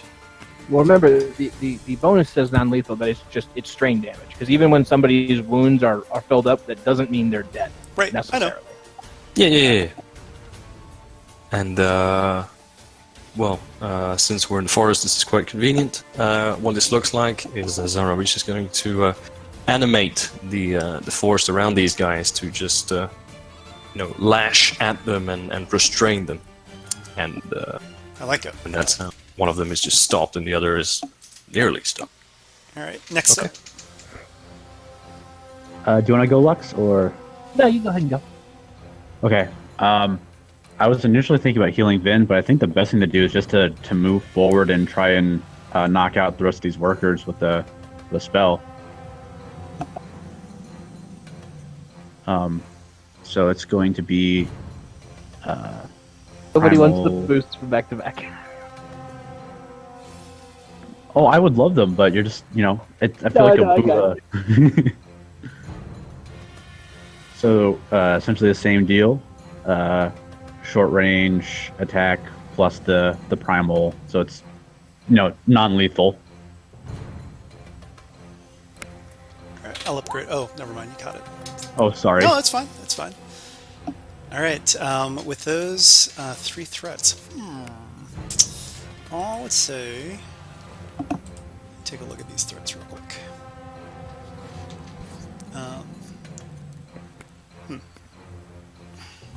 Oh, the spell is slightly more powerful than I expected. I'm going to say that actually it in fact does not do. It actually does do lethal damage. No! Oh. So how much is that? It is 8. 8. Okay. One of the guys is killed. Largashock has not been doing so hot recently. Tragedy.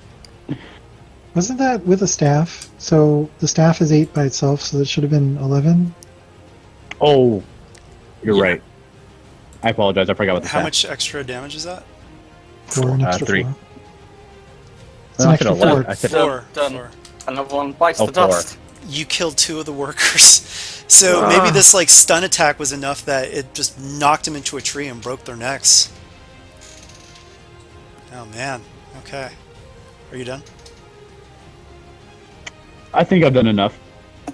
Alright. No! Why did you kill them? What's going on? The other workers are screaming. They're like, they have no idea. What's going on? So next PC, last PC for the round. All right, I am gonna move up to engaged here because that should put me engaged with both Galen and the foreman, right? And I am going to take 2 strain to do a second maneuver to do a called shot. And, well, provided you'll let me do this for a called shot, I want to do called shot for effect, not for boost dice, and I want to knock one of his weapons out of his hand, whichever looks like would have more damage, either the axe or the Sure, yeah. I'll let you know, they're just both the same flavor, or different flavors of the same thing, so either one. Right. So the called shot is basically to knock the weapon out of his hand, not to do damage, although it will do damage if you want it to, but you know. Well, no, it'll be to just knock it out of his hand. Right, so that's 2 setbacks for the called shot, 1 setback for his armor, 1 upgrade for the adversary 1, and then the base difficulty for a melee attack, and 1 more upgrade because you're spending a story point, right? Yes. Anything else before I roll? Nope, that's it. Did you count in his adversary? Yes. Okay. And so that should be correct, which I fail, unfortunately. Lux isn't the best with his mace. But we do have some advantages there. Give me just a second to look at them, because I think one of them is... Do I have enough for that? Let's see, that's when dealing damage. Yes. So how many did I have again? I had... So I'm going to spend 3 of those to force him to drop something he's holding. You can spend a maneuver to pick it back up, but it just drops out of his hand. Okay. And then 1 of those to give a boost to the next PC check as Lux kind of moves in, takes a wild swing at one of his weapons, misses, but maybe catches the other one with his shield, and leaves him open briefly for a moment, so the next PC gets a boost die. And that's it. Okay. Top of the round. If I go, I can save myself. Do it. Hey, that was the idea. I take 2 strain, 2 tumble. Yay! For a free maneuver, I move back here. All right. And then I've got my bow drawn, and those workers at the far end out of it. Yes. I don't want to shoot into melee because of Wisp being there. I'm trying to think what I can do. I mean, I don't care. You'd be fine. It'd be fine. Alright. Fine. It's not like I've ever shot you like this before. It'd be fine. Done. I'm shooting into melee at the foreman. I will upgrade that check. I mean, did you have to, right? I mean, I would. Alright, so I have a boost die from Lux. I have a boost from that. A setback from the 2 setback. It is medium range, so it's 2 red. It's upgraded twice. That looks all good for me. I will take the extra strain to aim because I feel I'm obliged to at least try to. If I'm gonna hit him, I might as well hit him, right? You might want to save that at your second maneuver to run another range band away after you shoot, so he can't get to you. I mean, he still can't engage me because he has to disengage from you and then move one over. He could throw his axe at your face. I mean, I'm hoping Tommy hadn't thought about that until you just told him. So screw you. But okay, and I have. This is the first time ever I've used the bow. Hey, you didn't hit me. Oh, there's range defense in there, right? There's melee defense. I can't remember which way around we're doing it. Yeah, roll setback. All right, so 9 damage. Nice. Oh, that's right. He only has range defense. He doesn't have. No, he's only got melee. No, it's the defense. opposite. He doesn't change anything. Yeah, he doesn't have range defense, right?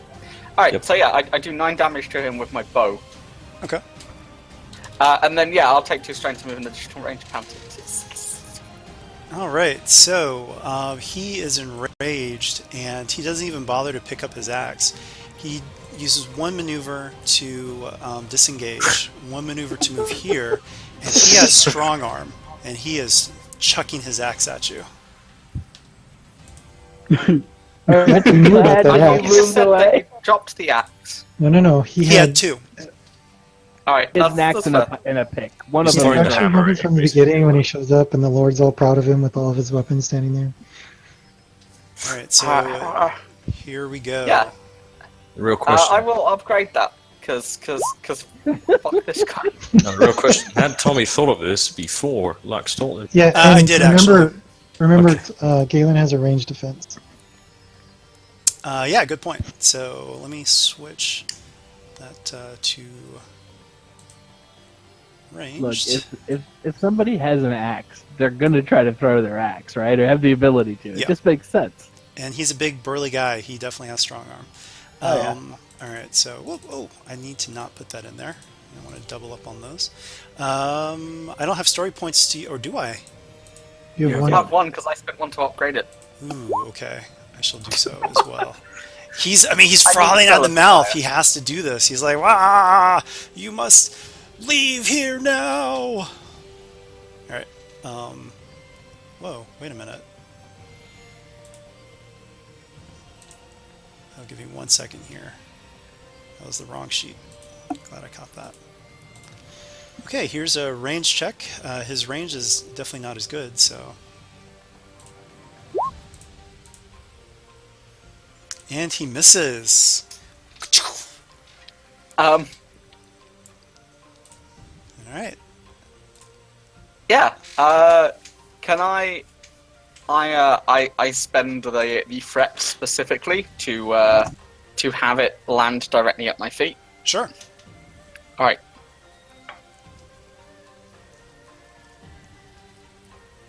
Okay. If it gets round to me, I'm gonna pick it up and run away. But now he doesn't have any weapons, so. He actually has a dagger. Oh, he's got a dagger still. Yep. Alright. Okay, so PC is up. Vin, do you want to try to dispel, or should I try to knock him out?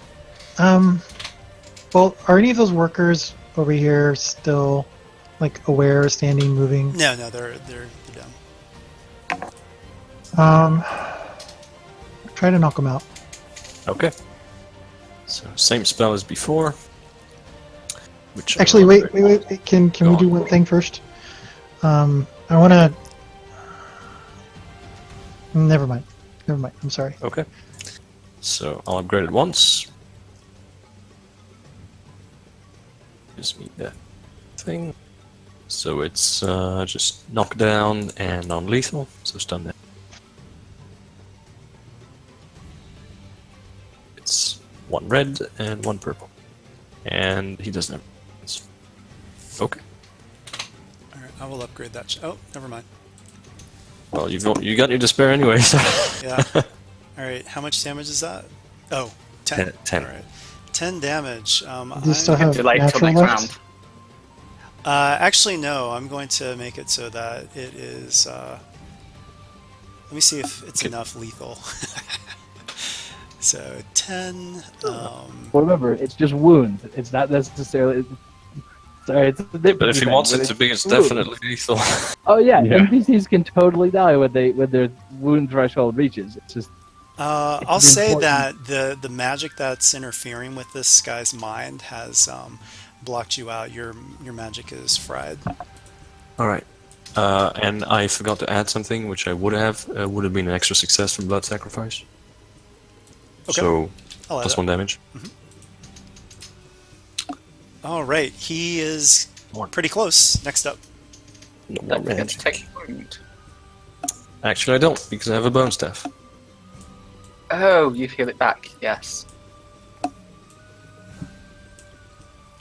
And with those 2 advantages, I'll recover the 2 I have from.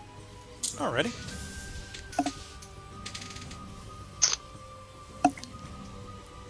So, I'll go next. It should be quick. I'm going to use Trixie.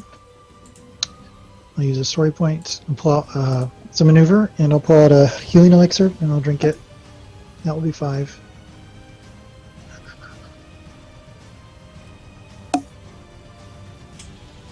That's a good use of it.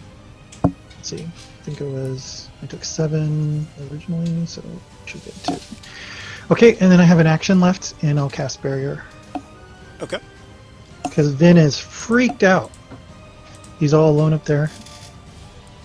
And any upgrades or anything? Nope. Ah. Heal 2 strain. And take 2 strain, so... Remember, you can only heal Yeah, the strength. I know, it'll be Yep. 0, and then it'll put me back at 2. So instead of 3, it'll be 2. And I'm done. All right, next PC. Lagershak might be able to Slay him. kill him. I mean, I can go whatever. I mean, honestly, a Lagershock just accidentally killed 2 innocent people. He's not. I mean, In the RP mood. wise, he's not going to turn around and start firing at the next person. He would run Right. to the people he just killed and try to resuscitate them. Is that your go? Yeah, and honestly, you don't have to see. He doesn't have to even be a possibility. It's just that's what Lagershock would do. Okay. I'm going to say, because that was the very first thing that you did, yes, you do have a chance to resuscitate them. It looks like they're not... I mean, you hit them with a stun attack that still has a potential to kill them. So they're dying right now, but you do have a chance to stop it. So it's basically the equivalent of a daunting critical check. If you fail, they do die. Oh, okay. No pressure. I will flip, and he's sobbing a little bit because he didn't. It's not what he wanted.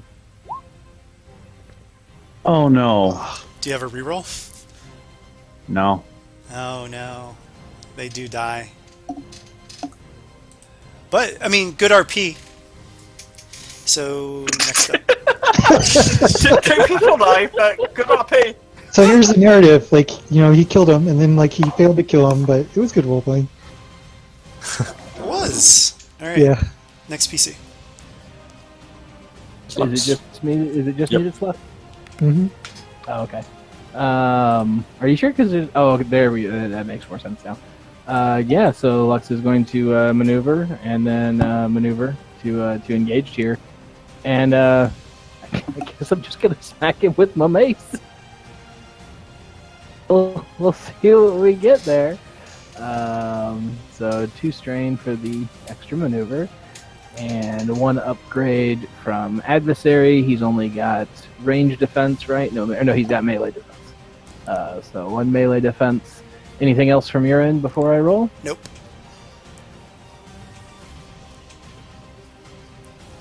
So we smack him with the mace. I'll do- For looks like 11. Okay. I mean, I'm not trying to kill him if that matters, but yeah, we smack him for 11. Yeah. Like, you would I'm need trying to knock him out. Like, I'm Yeah, doing. and that's wounded. fine. It's a mace. I'm I'll not, say that you know, that's yeah. that's fine. That's fine. You like, knock him out. I'm not. Yeah, I'm not swinging to kill, but I am swinging to take him out. Right. So Okay. So, yeah, he's knocked out. The other workers are like, what's going on? And you see movement in the distance. what do you want to do with that threat, real quick? Just strain, or Yeah. okay? So something is moving away from you guys. What do you guys do? I'm gonna look to see what it is. It's too far away. I mean, the trees are in the way. To look, you'll have to pursue. It's almost definitely the cause of this Yeah, infamy that pursue just after happened. it. So absolutely. Yeah. So Whoever did this is running away. We should stop them. This can't happen again. How dare they kill our friends and our family? After them. Let's go. with a We quick have look. injured and unconscious with us. Surely we should get them to the safety of the edge of the forest before pursuing these creatures in the woods. With a quick look to the workers that were dispelled, Lux is going to say, "Grab your friends and get out of here. We'll figure out what's going on and meet you at the forest edge by nightfall." Ah, that's a good one. All right, they do it. Yep. They grab the foreman, they grab the workers, they give Largashak a rude look, and then they run off. So you guys are free to pursue. Poor Lagershack. Absolutely. He's got a broken heart. All right, and then collect your tokens. So You, well, I'll just show you.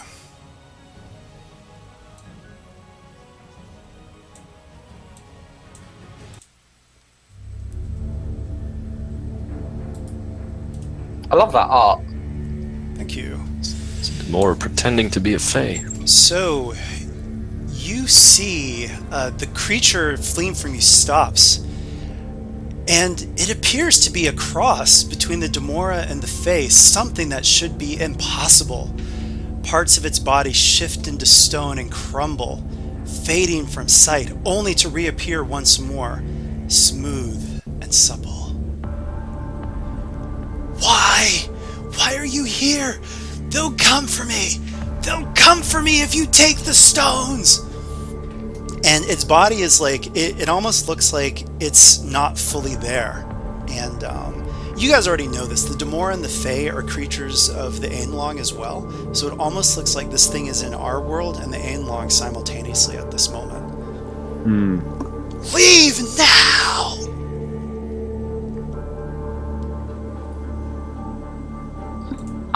So I have two questions for the purposes of effects and stuff and strain recovery. Is this a separate scene? I would Because at say, the end of the combat, unfortunately, we it's do yeah, but end technically that it's recovery not roll. because you guys had to run after this thing, so not yet. So no and more. in terms of the magic stuff, do we have our magic back? Or is Not that in its still- presence, unfortunately. Still disabled. Yeah. And actually, you guys can feel very powerful magic just all around you right now. This thing is a very...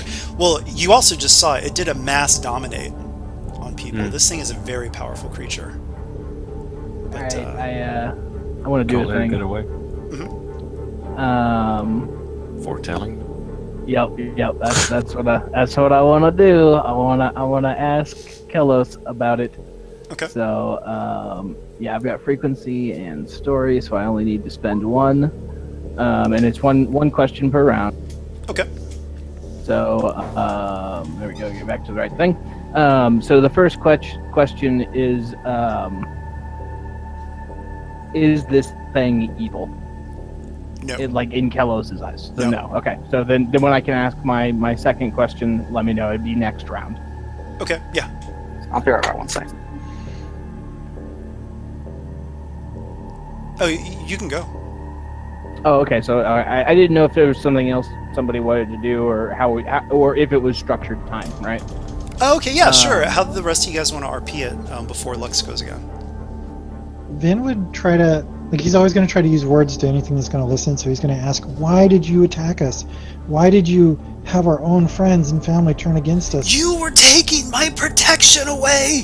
They'll come for me! They'll come for me! You must leave! Who will come for you? Those who never wished me to exist!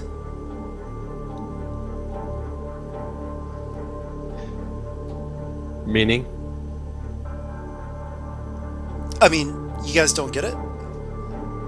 Vin I gets it, don't. I think. It's the Tamora and the Fae. Yeah, Is it's it half us? Demora, half Fae. That should be impossible, but he's living proof right there. He's half Fae, half Demora. He doesn't have a home. He doesn't belong anywhere. Which Vin would empathize with. And the stones, don't forget that last thing that you guys learned. Cold iron. All those stones. Cold iron. Yep. Interesting. You're taking them away. My protection. They'll come for me. I don't know what everybody's stance on this is, but and again, as with everything, me will go with the floor. But Zenrabi wants to kill this thing because Yeah. it's a bad thing, and it killed 2 people Right. by But proxy. Lux would Lux have told people? I mean, this thing is Well, not Lux evil. is praying. Lux is praying right now. That's what when he's doing his foretelling, like he's praying. So he hasn't communicated with everybody else yet.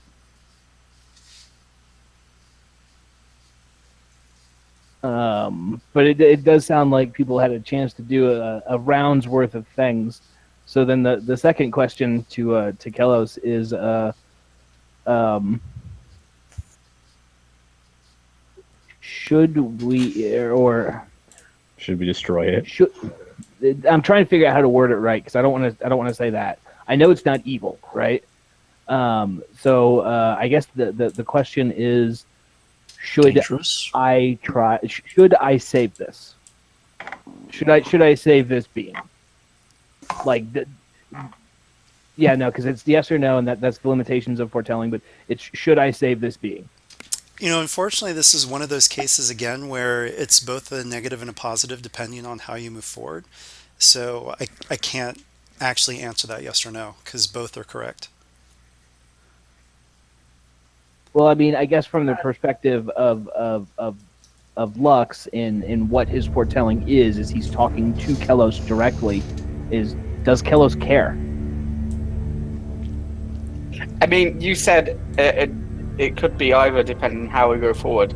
I mean, what about right now? Like, he's asking now, what is it now? Right. I'm asking Because right that'll at this, dictate right at how this, he goes forward. yeah, right at this moment is should I save this being? It basically would be yes meaning don't kill it, no meaning. Or I guess maybe that's the wrong question to ask. Is Yeah.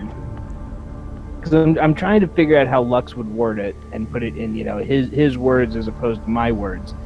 Does it need but- smiting? Is it harmful? Yeah.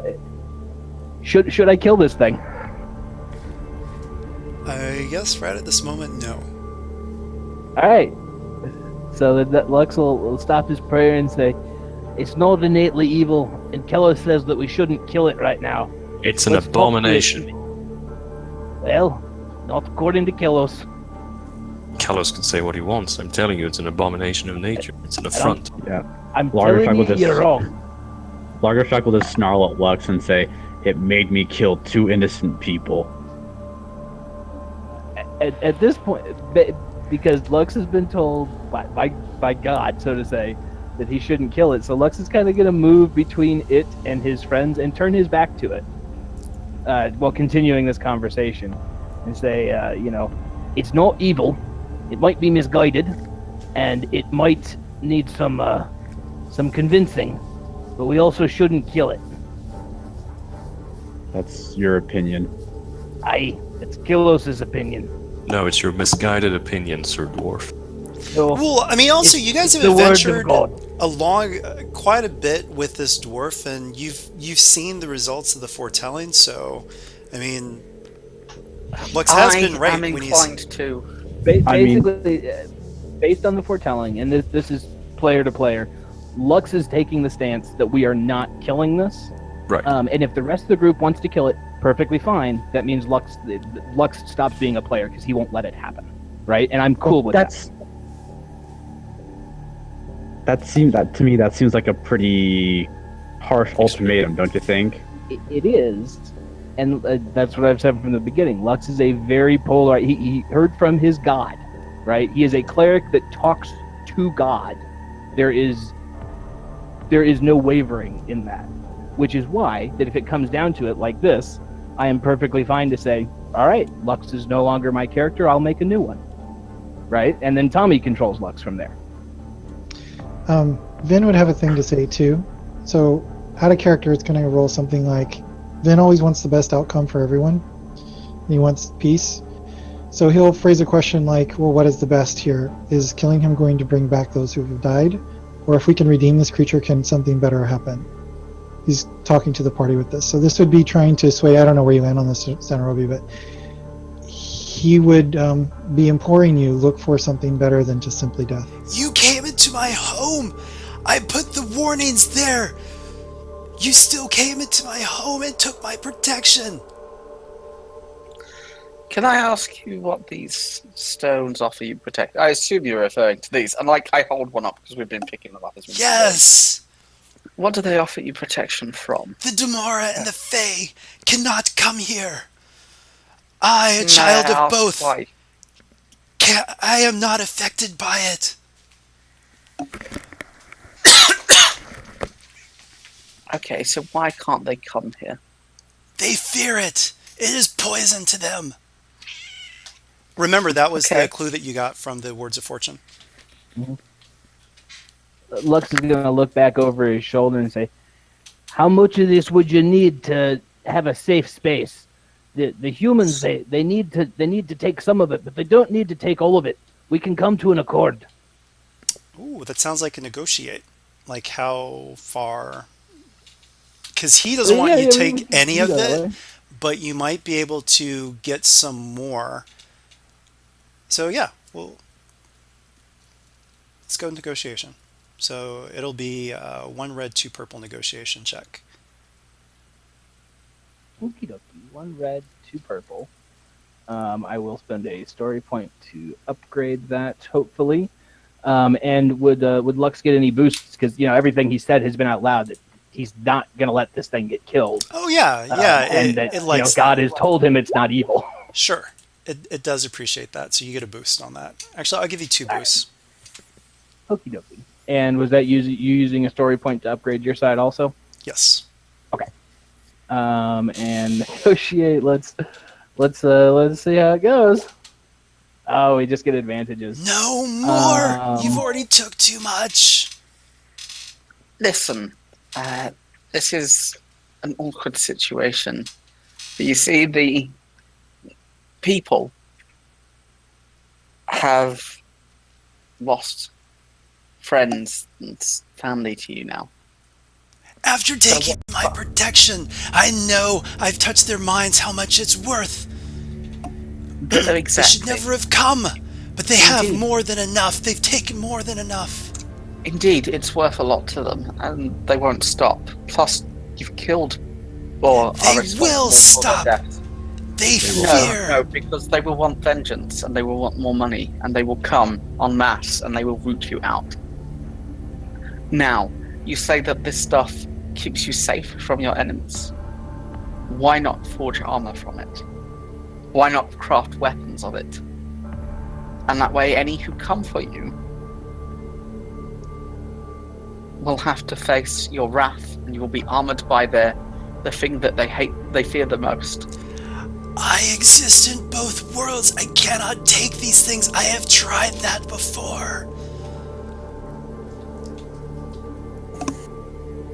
I can only stay here and in the Ainlong. But when I move eventually to the Ainlong, I must escape back here. And I cannot take the protection with me. We can't let it live. If we let it live, even if we fully agree to this thing's demands and just leave it in this forest with no retribution with its circle of stones, it will always, for as long as it exists, it will add death and despair to the world, because not only did it kill 2 people today, there are tales of people for a long time, many years going. That's one of the things that you would have gotten from that previous lore check. People stopped coming into the forest because of those superstitions. Okay. And so, actually, there hasn't been any deaths for generations until today. Okay. Zenrobi's still going to continue on this train of thought, but at least people can choose, recognize the nuggets of less than truth in what he's saying. Because I thought what he was saying was actually 100%. Anyway,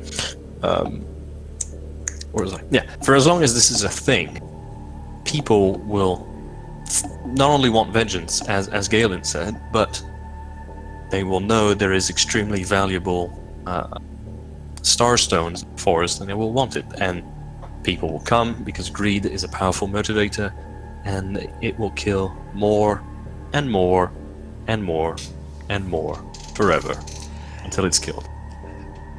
Tell them there are no more stones left. They will leave me alone. You've already taken so many. I think you'll find that, although they will believe us, their friends, the ones you attacked, have seen proof that there are more stones. They were still collecting them. As the workers were fleeing, they were screaming, they will never come here again. This is true. Yeah. But they did see more stones, and they know that there are more stones, and they have to answer to someone. So they're going to tell people. They will probably be asked that question, and they might tell them, and then that person might send in an armed group of people to deal with this thing. Those people they send might indeed be us.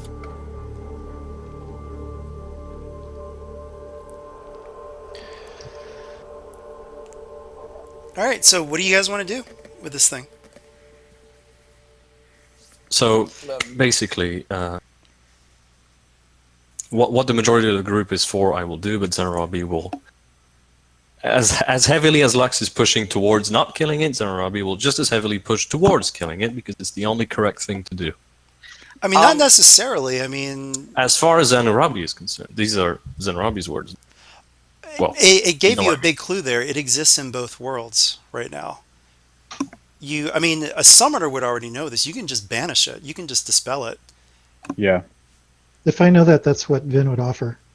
Safety Yeah, there, and an end to its threat here. Because For larger effects, it continues to live. Yeah, that's Well, fine. well, this is the thing. Abomination. You know that it will, from what it says, it will die because it cannot escape back to the Starfall Forest from the Ainlong. So dispelling it will kill Oh, it. wait. Okay, That's a problem then. I'm okay with that. I mean, would Lux be aware of that? And I don't think Lux would be aware of that, actually. Would And Vin? so, would- unless Vin expresses, Yeah, because only I'm saying that's a freebie for a summoner. The summoner would know that he can dispel it, and who knows how it'll fare in I the guess then Ainlong. it's, All right. And actually, it won't necessarily die. It's just that Right. it won't have a place where it can escape too readily, like it has been able to. And no, hopefully, that's fine. All Lux said is Lux will not be a part or allow us to directly kill it. Okay, yeah, If Vin, you were dispelling it saying? just says it can't come back here, then that's not killing it, right? That's just removing an area it can operate in, right? Right. All right. So Vin will say, look, man knows that the stone is here. The mortal races, they know the stones are here, and they'll go to war over this much. It doesn't matter if they're afraid anymore. The greed will overcome just as it already has. Why do you think we're here? If you stay here, even with the stones, the mortal races will come and they will kill you. They will take the metal.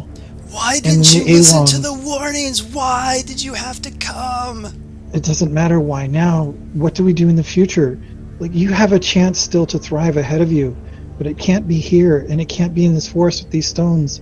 I'm sorry, but the stones no longer protect you, because now not only do you have to fear the Demora and the Fae, but you have to fear the mortal races too. This is not something I want for you. You could be a beautiful creature in your own right. You're unique, and you have a chance someplace else. If you return to the Along, you at least have a chance there, and you don't have the mortal races chasing you. But here, the mortal races will hunt you down and kill you. Even those of my party here will kill you, and there's nothing I can do to stop their hand. But there, at least, you have a chance to live and thrive and strive someplace else. Perhaps there's something else. You can't know the future.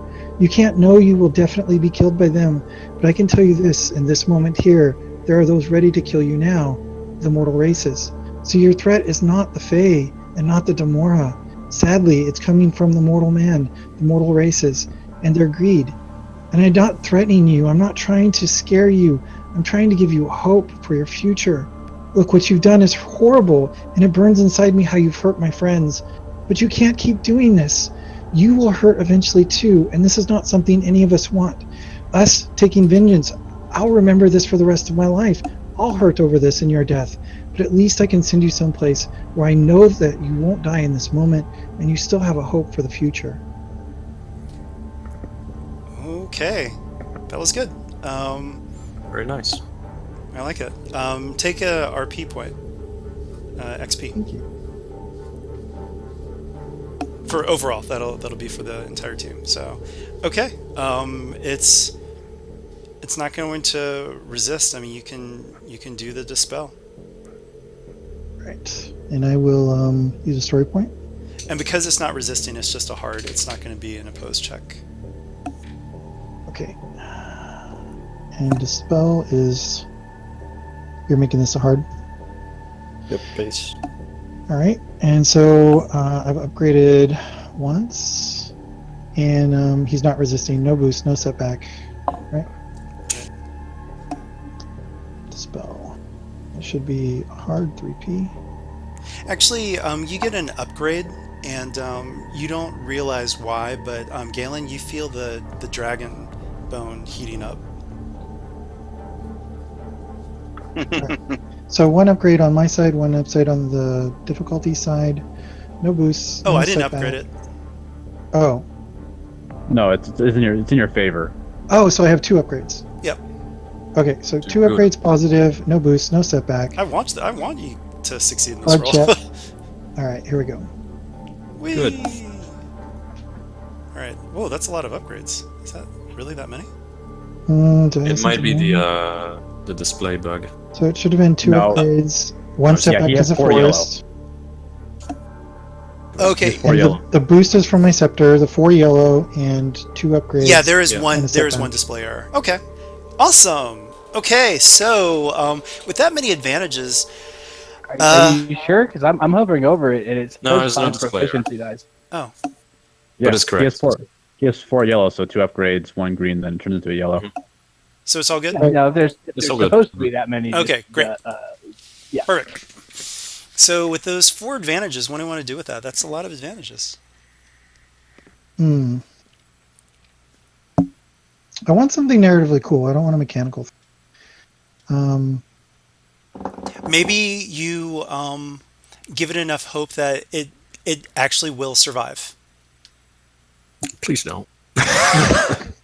Not, Yeah, yeah, but it's surviving on another plane of existence. Sure. on another plane, it finds a place that it actually thrives. Finds like a part of it that's because the Along is unnatural, right? It's like a dumping ground. I'm sure there's enough chaos and randomness there. They can carve out a place where it can actually thrive. Yeah, okay. So it says, I never wanted this. My creator cursed me like this. I never wanted it. I wanted to just keep people away. But the greed. And he fades out. And he's gone. Great. I hope you guys like that picture, though. Like, pretty good It's a cross very good between the picture. two, yeah? Fucking awesome. I don't know where you found that. That is great. I've seen What is it that labeled at? before. Where I you can't found the remember picture? where, but I have seen that before. It came under Evil Fae. Okay. And what's funny though is that actually this was already set before I started looking for pictures, and I'm like, I am never gonna find something that looks like a cross between the Fae and Demora. And then that came up. I'm like, yes, and even the horns. So yeah, I want to say that might be from Changeling. I think so. Yeah. Changeling in the Lost, yeah. Yeah. All right. 'Cause I know So it's Changeling good has picture. some great art. you guys are able to get back. I'll say that there's enough for an extra 100 silvers because I mean you guys can't like take that much back, but you're able to.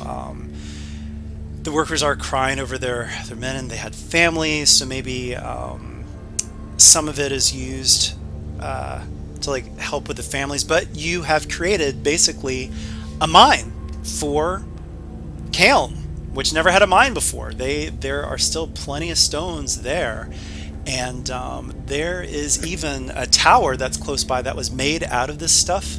That superstition kept everyone from ever going there either. So it looks like you've really helped Kaeln, which means that Kaeln has now also entered the embargo as a full barony against the free city of Vinelvale. So well done, guys. All right. And we come to the end of the adventure.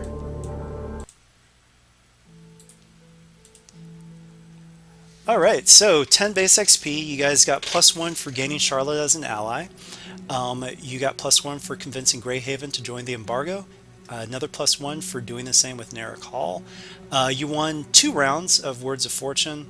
Unfortunately, you did kill some of the workers. But All right, look, that you killed the workers. We didn't. You flipped to despair Hellspark and killed the said, workers. yeah. Well, the workers they still died. Yeah. I know.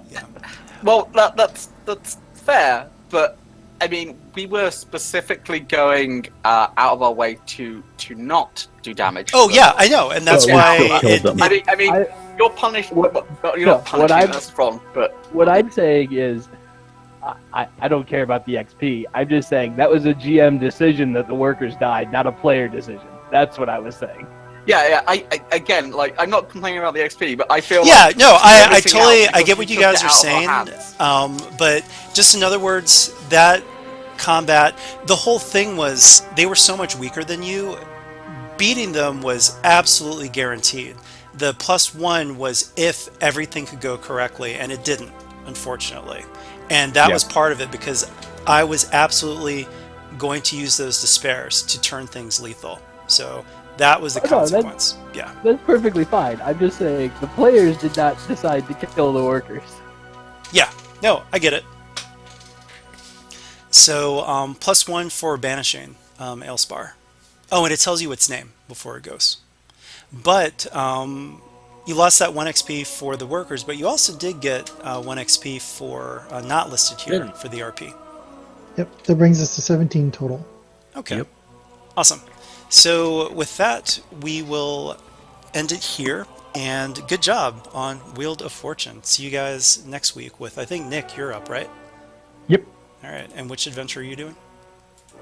Oh golly, what did I name it? I had a couple working names for it, but I can't remember what I settled on.